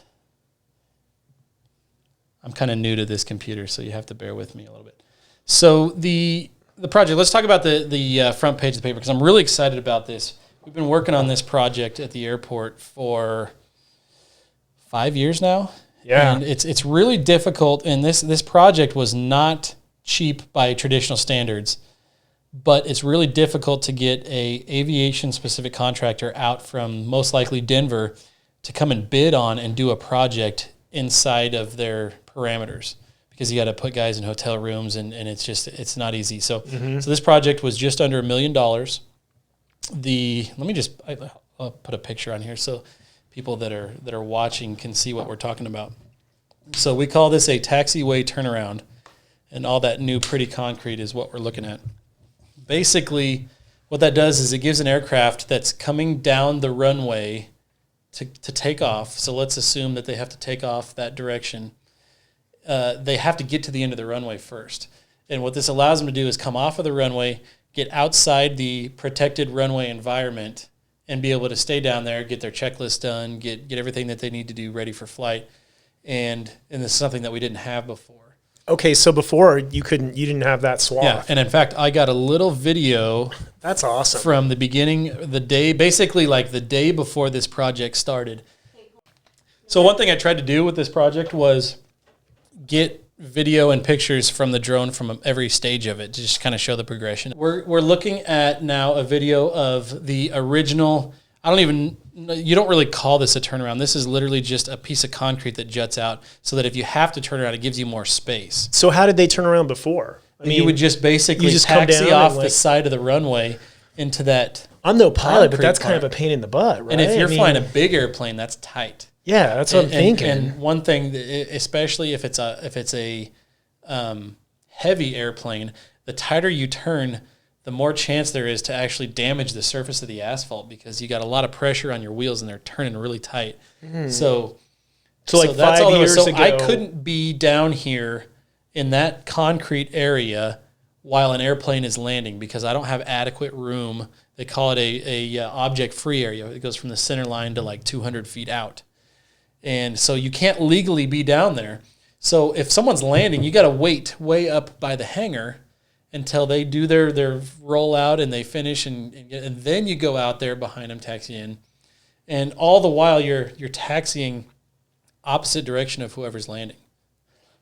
So it's kind of dangerous. And we still have to do that. So still, even when they're going around, the benefit now is less of a chance that you're going to ruin something or break the runway. And you can get damage, down there and then get out of the way. And then when it's your turn, you can zip out of there. Oh, but you still legally have to stay up there. Well, no, you can come down here as long as when that airplane is actually touching down, as long as you're behind those two solid lines with the little 3 dots. They're called hold short lines.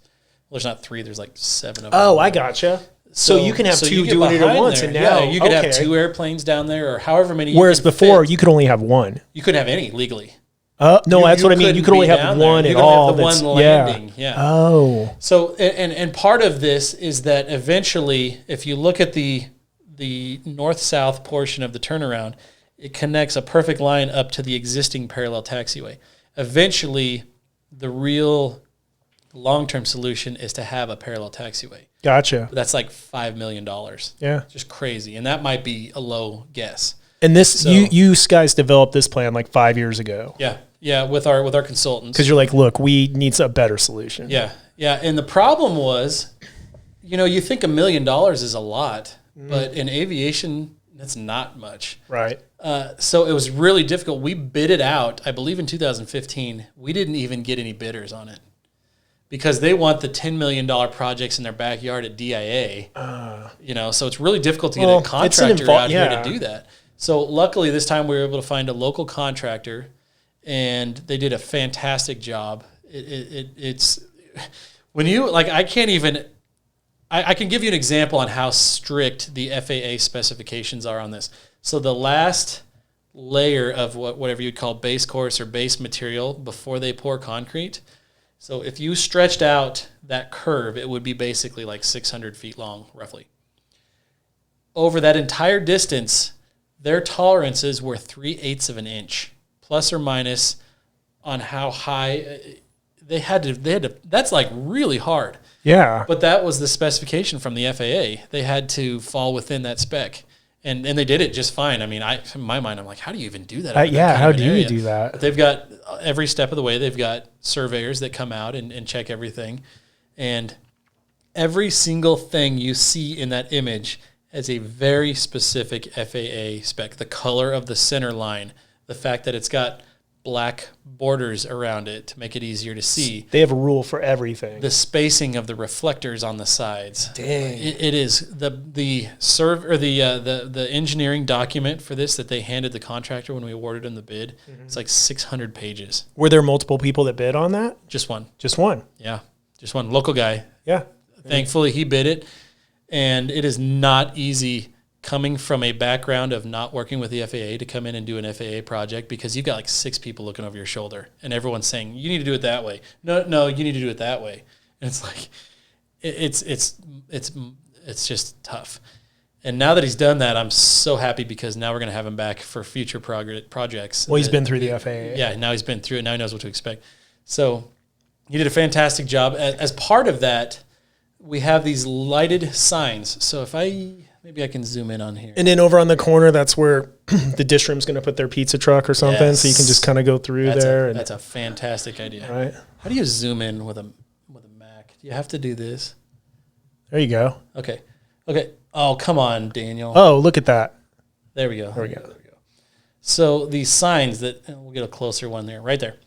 They are lit signs that tell you basically, so this one, you're on Alpha 5 Taxiway and you're looking at runway 33. So it tells you where you are and what's in front of you. Those signs that we have on the rest of the airport, if we go way up here, you can just kind of see those signs up here on that taxiway and on that taxiway.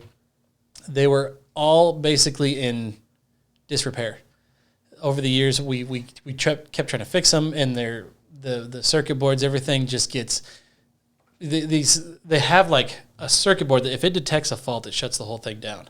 Wow. And they were falling apart, and some of those signs we got from Stapleton Airport when it closed. Oh my! That was like in the 90s. No, that's like 96, right? When that closed. And it wasn't necessarily no, that was like 94. Yeah. Nothing bad about that because those bigger airports have much larger budgets and they phase out equipment before it actually fails. Where we use stuff until it's like held together with duct tape. But so it was good quality equipment. It's just old and it's just falling apart. So we were able to get into this on this grant. We were able to get all new signs on the whole airport, and it was an additional $30,000 on the project. Yeah. But anytime you can sneak a little bit more into a grant, and what's cool about this is this project was funded 90% by the federal government, by the FAA, and as part of these big projects, the state CDOT, which we call CDOT Aeronautical Division, they pick up 5% of it. So the local airport is only responsible for 5% of the cost of these projects. Right. What's even cooler about that is we were able to find grant money to cover our 5%. Oh. So we didn't officially have any out-of-pocket expenses on this $1 million project, which is just awesome. And if you can find the right channels, there's a lot of grant money out there for airports specifically, and it works out awesome. So this project didn't cost a big lump sum to the taxpayers. Yeah, I know one of my goals over the next month is to get a couple people in here to talk about grants from ECOG. Yeah. Oh, yeah. There's a lot of money out there that businesses aren't aware of. And that's why there's literally people whose only job is to go find you grants, and you pay good money to get a big grant. Mm-hmm. Because it's a difficult process. With this, it's a little more, I don't want to pat myself on the back because it's not that hard when in aviation. It's like they say, okay, here's the grant money you have. What do you want to do? And I'm like, let me get my list out. Yeah. And we're like, I want to cover this. I want to get this project done. But still, that whole thing was, and I know this sounds weird for me to say, but only $1 million, because I mean that's a lot of you know what I mean? Seriously, I mean, and it's going to last many, many years, and that's why you'll find in that article I say you really can't go wrong improving the infrastructure on your airport. Yeah, especially concrete. Concrete is much lower overhead maintenance costs. For this, you just go in and paint it every 5 or 10 years or whatever. Get the paint, refreshed or whatever you call it. So that's going to be there for a long time to come, and we can connect to it if we get grant opportunities in the future to expand on it. And it's already there. There's nothing that has to be changed. It's just you basically just connect to it. So that's awesome. It's exciting, and anytime you get a good project like that, it's just awesome. And it's a big win. My goal is to, without putting a huge burden on our bank account, just grow this airport and make it as great a place as it can. It's one of the nicer airports in the area. There's a nice place for pilots to go in the lounge. I'm a geek, so I have Apple TV on my TV in there, so they can come in and watch their Netflix shows on their phones and their that kind of stuff. And so it's fun. It's just a passion to go in and take care of a place like that. Yeah, so it's a lot of fun. I love it. No, I can tell, and that's what you want, right? Yeah. I mean, you're doing something that you love. Well, and all of this stuff. A lot of airports don't have a dedicated aviation person as their manager. some of these airports, it's just an appointed person in the city. So they are not as well kept as an airport like Burlington, where I'm an aviation person and it's my passion. And also, one of the things is to be able to, so I'll give a specific example. In the wintertime, about 8 times out of 10, as soon as the snow stops falling, someone goes to the hospital and needs flown out. Even right now, we've had like 8 or 10 air ambulance trips this week already. This week? Yeah. Yeah, I was out on Tuesday night fueling an airplane, and an air ambulance came in, a helicopter. This was Tuesday night, and I was talking to the ambulance crew, and they said, this is our 6th flight this week already, and that was Tuesday night. Dang. So it's a valuable asset when it comes to that, especially when the weather's bad, because you always have someone on the interstate that crashes or something like that. Especially, yeah. So one of the things, one of my tools to notify those guys that are flying in on what the conditions are, it's called a NOTAM, Notice to Airmen. And it's a specific code that you can download on your phone. You can check the NOTAMs through your aviation apps on your phone, all that kind of stuff. But you have to know what you're talking about to issue them. So I have to be able to go out and say, okay, the braking action on the first third of the runway is poor, or it's actually a number now. It's called a runway condition code. Okay. So I go out, I plug in the conditions into a formula, and it spits out this RCC. So it's a number between 0 and 5. 5 being summertime, perfect weather. 0 being ice skating rink. So I have to go out and I have to observe the conditions. First of all, I have to plow the snow off of the runway. Yeah, I was going to ask, who does that? I mean, that's you? Yeah. That's making sure that it's all plowed, de-icing it. What about so we can't de-ice. So the problem with... And I'm saying that not even knowing what that means. Yeah, so what you would typically see like on a highway is either sand or magnesium chloride, which is super corrosive. But when you sit like in a Southwest plane, then they're de-icing. Yeah, so de-icing. So that's beyond our capabilities. Okay. We don't do that. But a lot of people are like, why don't you just spray mag chloride on the runway and it'll all melt off? Well, right. You can't really do that because... Well, and wouldn't it destroy the runway too? It's not good for the runway. Okay. It can degrade the asphalt. But you have to do all that. So you're out there plowing it. And as soon as the snow stops... So if we have a typical snowstorm that might end, they usually blow all day, and then 8, 9, 10 o'clock at night, it kind of tapers off. As soon as it tapers off, I'm out there plowing snow. 24/7, 365. It's a caretaker position. That's like, I tell people, if you count hours doing something like this, you're going to be depressed, and you don't. You have to love it and love do. what you're doing. I love every second of it. Yeah, I love to going do out something there, like that, And especially when the second I get done plowing that runway, my phone rings and it's the pilot saying, "Hey, we need to come in. How's the status of your runway? Ready to go." Well, imagine if somebody's flying out, flight for life, or an ambulance. Like you're making you might have saved somebody's life. Way to get out. Yeah, and that's kind of my driving. That's awesome. My inspiration behind all of it is as soon as I get this done, it improves our quality of healthcare out here. And that's a big deal for a small town to have those kind of amenities and things like that. And even beyond that, we have the specialty clinic, the foot doctors, the ear, nose, and throat guys that come out, the dermatologists, they all fly out. And there's a certain set of them that comes in every single week. There's actually 3 different contracts that come into Burlington right now. There's Health One, Centura, and Centera. And they all come in at different times. But in the wintertime, when the weather's junk, if I've got the runway cleaned off and everything's usable, they can come in, and you don't have to drive to Denver to go see your doctor. Yeah, it's a big difference. So there's a huge medical aspect to our airport, and it gets used literally every day for that purpose. Even today, we had a project that we were working on today where we were doing some crack sealing. So this runway is about 15 years old, and over time, mostly in the joints of where like one pass meets up with another one, they spread out and they contract and stuff. So what we do is we go in and fill those cracks, and then so that water doesn't get down through there. So you have to do that occasionally. This is actually the first time since this runway has been there that we've had to do that. So and that's really what you started like 4 a.m. today? Yeah.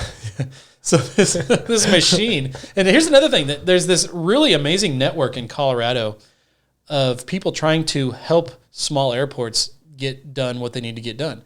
So the CDOT, Colorado Department of Transportation, has a network of these crack sealing machines.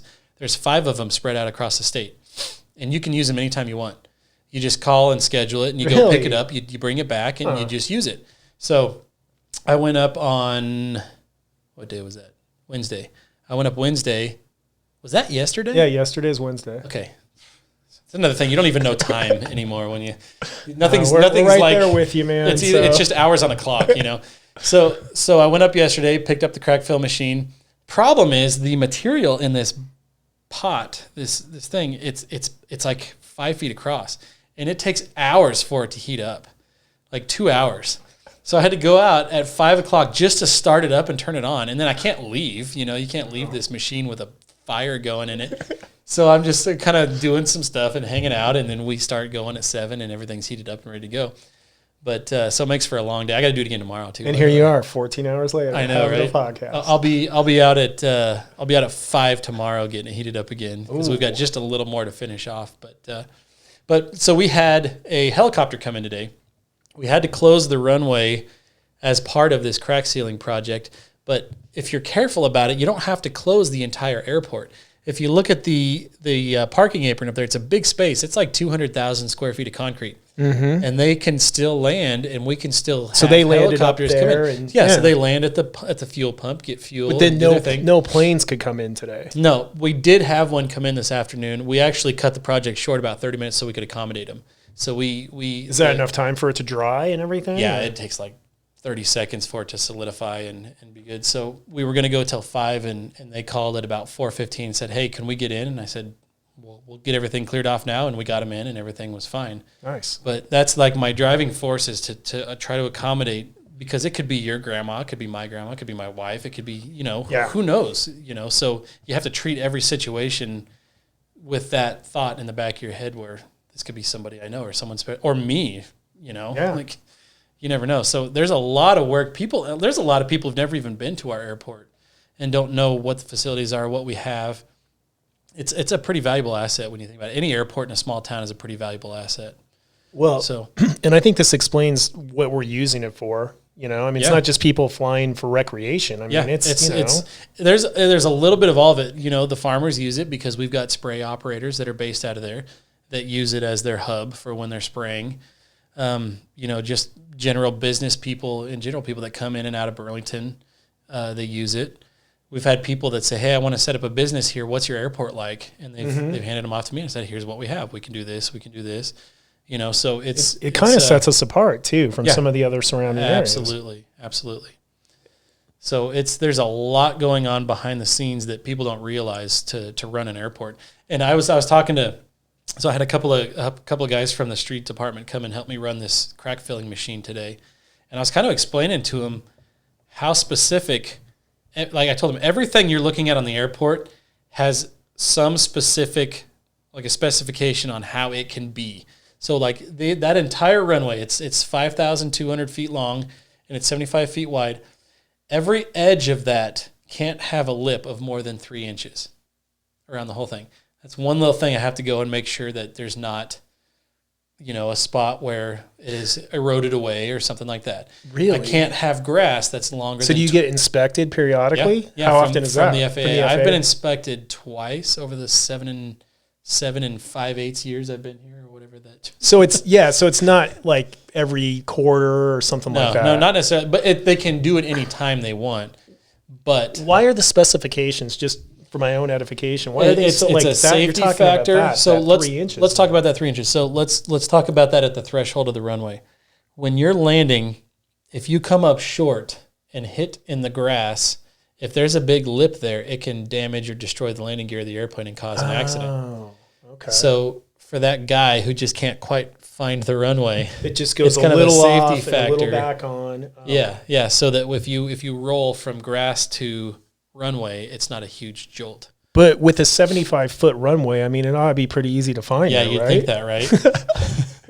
Again, just like in cars, there's really good pilots and there's pilots that are not the highest of calibers. Right. To put that diplomatically or whatever. Sure. Bad pilots. Yeah, exactly. Okay. And for that reason, the runway edge lights, the little lights that stick up, you drive by at night and the runway lights are on, it looks really cool. Yeah. Those have a special coupling at the bottom that the metal is really thin. They're designed, if an airplane hits it, they'll just break over really easily. And they're so breakable, I guess this term. They're so breakable. I've even knocked them over with my mower, the tire from my mower. I've got a little zero-turn mower that we mow right around the lights, and we go on to the next one, and it's much more efficient to do it that way. Just touching it with a tire, I've broken a couple of those over time. And so I've got a whole stash of them, basically, that I can replace them. Everything's interchangeable. And you're just doing everything down there. I mean, when you run a small airport, you are CEO and you're the cleaning person. Like, you are everything in between. And I tell people, I could be fueling a $30 million business jet, sweeping the floor, cleaning the toilet, and communicating with the FAA in the same hour. Like, everything in between. And it's, one thing about aviation is when you have an aviation job, and this could probably apply to other professions, but 85% of that job is not specific to aviation. Right. There's this little piece of it where you're touching an airplane or fueling an airplane or whatever. It's only about 15% actual aviation.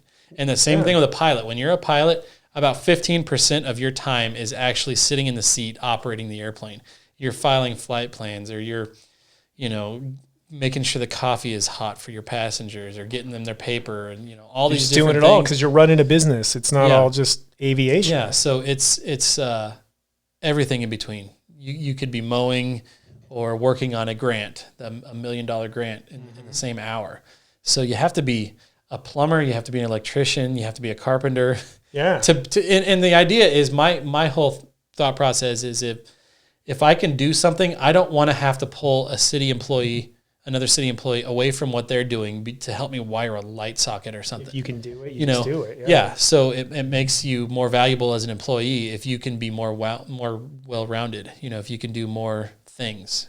What kind of traffic are we getting? So, because my grandfather was an air traffic controller, and you think about Stapleton, he was up in Aspen. Yeah. We obviously don't need that, right?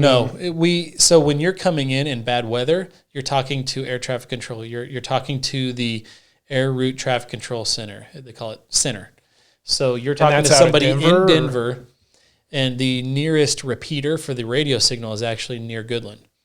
So it's repeating their signal, and you're talking to them not on the ground, but basically until you're ready to land. That's in bad weather. You don't have to talk to anybody. There's no control tower here. This is called an uncontrolled airport.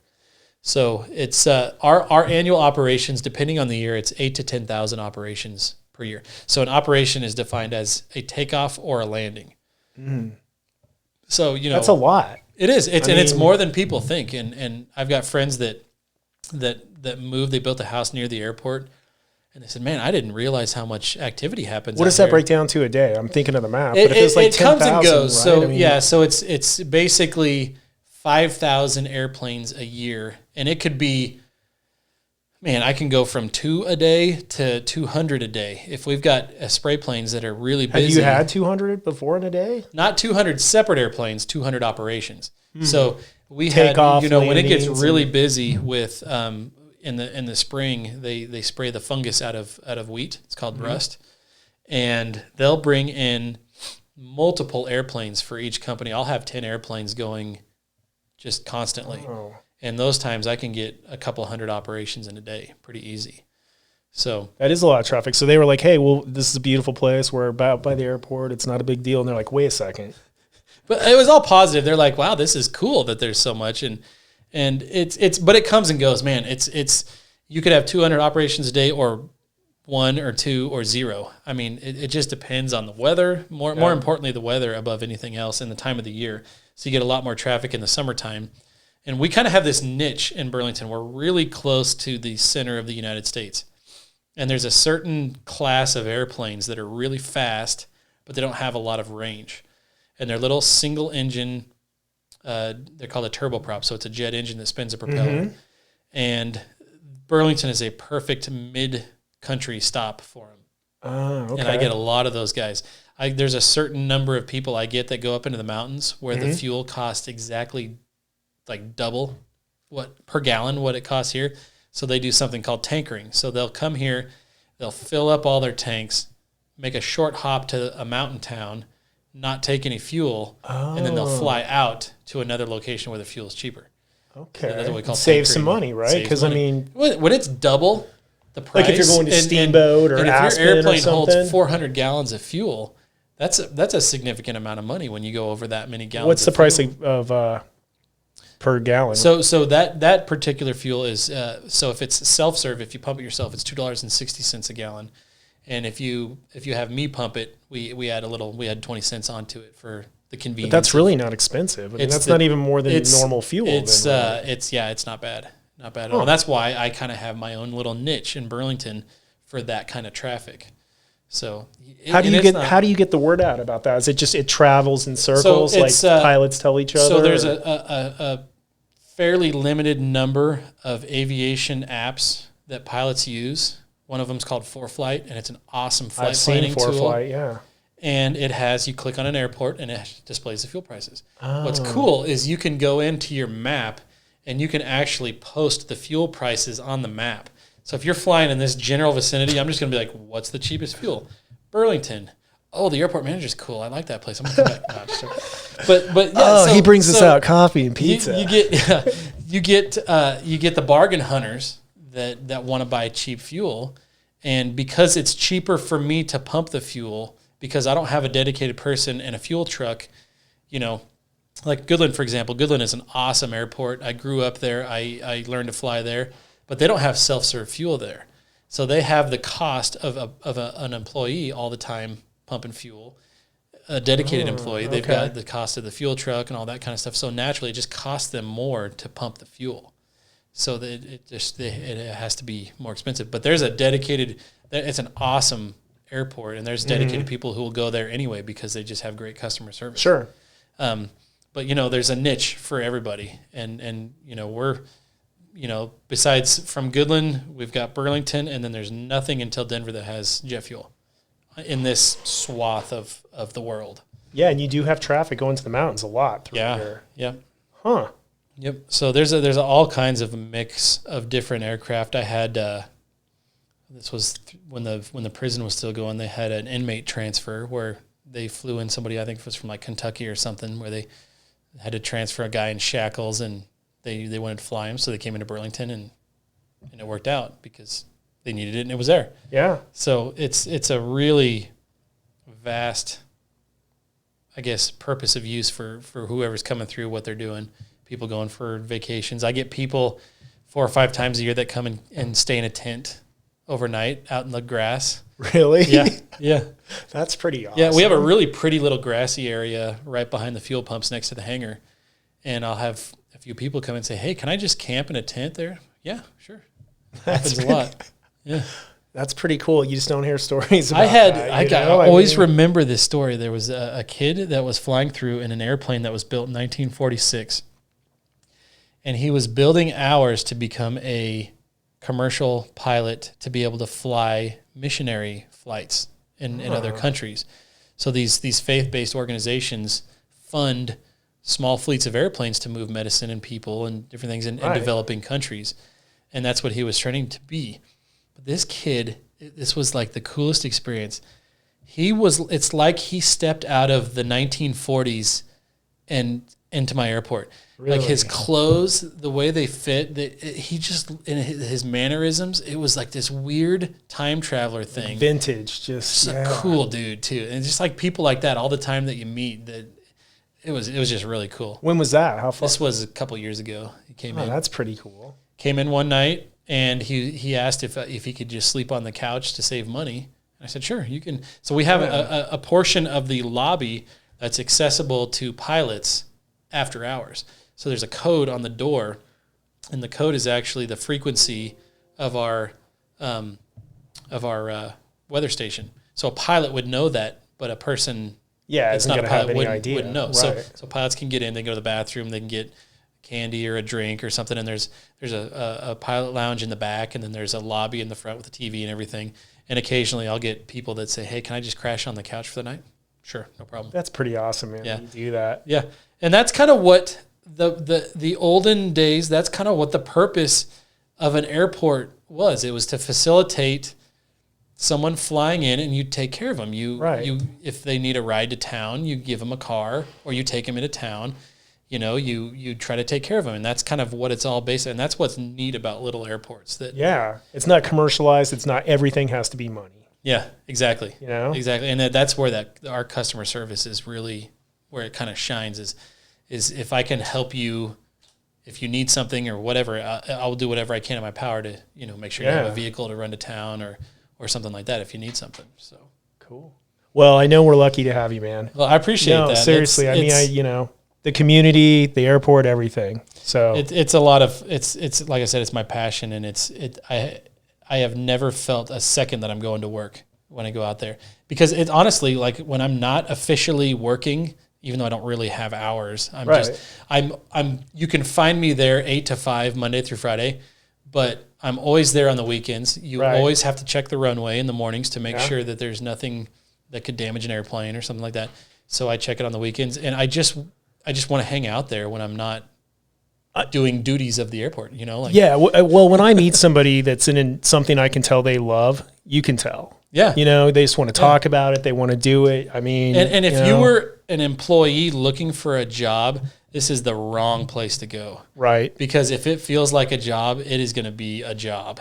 And when you get your phone call at 3:00 in the morning to go fuel a helicopter, you're not going to want to get up, but it's a passion of mine, and that's what I love to do. So it's a whole different deal, and it's really time intensive if you think about it that way. Right. So, but airports are just cool places to hang out too. Yeah. That we've got rental space for people that have airplanes in the community. A lot of times you'll see them just hanging out, with the door open with their airplanes. And well, it's its own little community. I mean, it's like got people that go up in the mountains with RVs, And where do you think that 10-year-old kid who decides he wants to be a pilot, where do you think he goes to go learn about airplanes go down there and stuff? And hang out. Exactly. And this is a little out of the bounds of a kid riding a bike to the airport like I had growing up, but and I do some things throughout the community throughout the year where I try to encourage aviation and well, I know one thing that I'm doing now is Cub Scouts, and we're going to have you down. Yeah. You just don't know that yet, but we're going to have you as a guest. Just sign me up. So we've been going for a while, but one more thing I wanted to touch on, because I think it's important, is Rotary. Yes. Right? And I mean, do you want to talk a little bit about that and what's going on with that? And then we'll call it good. We'll have you back. But Rotary is this amazing organization for people who have a giving heart to meet up and do really cool things for their communities. And that's I have to say, a giving heart, because we volunteer ourselves for all kinds of things, and we're happy to do it, and that's what we love to do.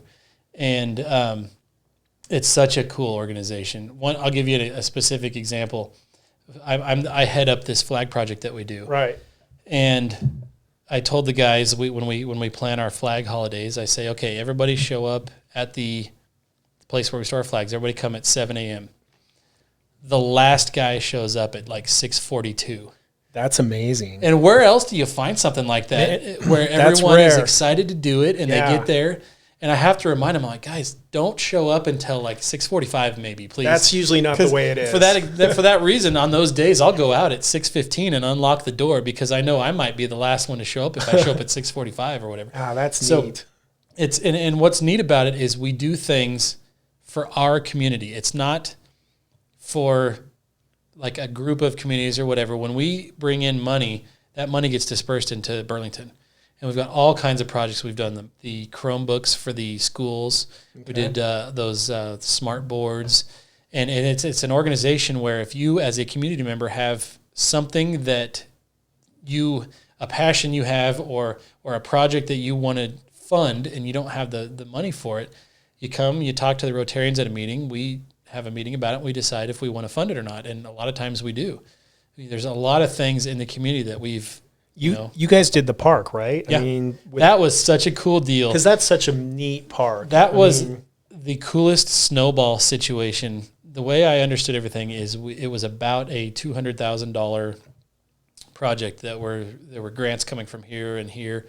And all these things, when other organizations got wind of it, they started saying, okay, well, we'll donate that rubber playground material that you have the base of. And that stuff is not cheap. That stuff's And then all of a sudden now we have a splash park. Yeah. And now we have all this really cool exercise equipment because we've got an Eagle Scout, and that's going to be their project. And it just snowballed into this like $1 million project. Right. That is just a cool place to hang out. And it's a lot of fun, and we're really proud of that one. That one's as really you guys should be. What's next? What are you guys working on now? A little baseball field project that is coming up pretty quickly. It's a really big project, but one thing that we'll do is we can match, like if we need a percentage for a grant, we can fund part of that, and we've already made some financial, what do you call it, promises or to say, okay, well, we're going to fund this part of it, and because the unit projects like that, it's a big project, right? And you get multiple organizations involved. To pledge and yeah, exactly. So we're working on that. We got our 2 big fundraisers. Flag Project is one of them. Our Rooster Roundup project is a really big one that's coming around in November, and all that money, 90%, maybe 95, 97% of the people are all from the Front Range on that come out that pay. I've heard about that. Yeah, that is one of the coolest. That's pheasant, right? Yeah, for pheasants. Yeah, so we got these farmers out here that are awesome. They donate the use of their land. So you, as a guy in Denver, I want to go hunt pheasants. Where do I go? Pay an entry fee here, and you can hunt 60,000 acres out in Burlington. So they come out here, they stay in our hotels, they eat at our restaurants, and then the money that we raise from that goes into projects in the community. Yeah. So it's a really cool deal. And I want you to get involved in Rotary. I want you. I'm gonna start leaning on you, because guys like you, that's who we want in the club. And we have meetings and we meet, and it's a really good time, and it's all like-minded people who want to give and do good things in their community. Right. So it's a lot of fun. Well, I definitely, when that comes up, so how do you guys promote that? The Rooster Roundup? Yeah, is it just because you've been doing it for so long? And that's another thing that's really interesting. We've been doing this for 30, gosh, I might be wrong on this, but it's right around 35 years we've been doing this. And it's a very small percentage of new people every year. It is. Some of these guys have been doing it for 35 years. They have. So before I moved down here in Denver, I helped an organization called Food for Thought. And what they would do is they would meet on Friday mornings down by Metro, and we would pack food for the really low income schools. And instead of just doing lunches to some of those kids that, needed it, you do it for all of them. Yeah. So nobody got singled out. Yeah, and then they would take it down. When I was doing that, I ran into some guys that were coming down just donating, and they were talking about that. Yeah. About the rooster. Yeah. Heading down there. They had heard about it. And they look forward to it every year. Even if the hunting is not good, it's just it's an experience. You see guys with their kids bring them out, and it's their first hunting experience. It's such a cool deal.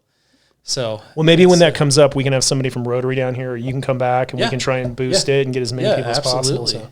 Absolutely. All right, man. Well, we're going to have you back for sure, and thank you so much for coming in. I mean, this was fascinating. We covered everything we needed, but and as well as I do, we could talk for another 3 hours if I'm going to have you come back, because we touched on drones, but we barely scraped. Yeah. I mean, I think the capability and stuff. Yeah, absolutely. These things can do some pretty amazing things. Right on, man. Thanks. Till next time. All right. Absolutely. Appreciate it. All right. See ya.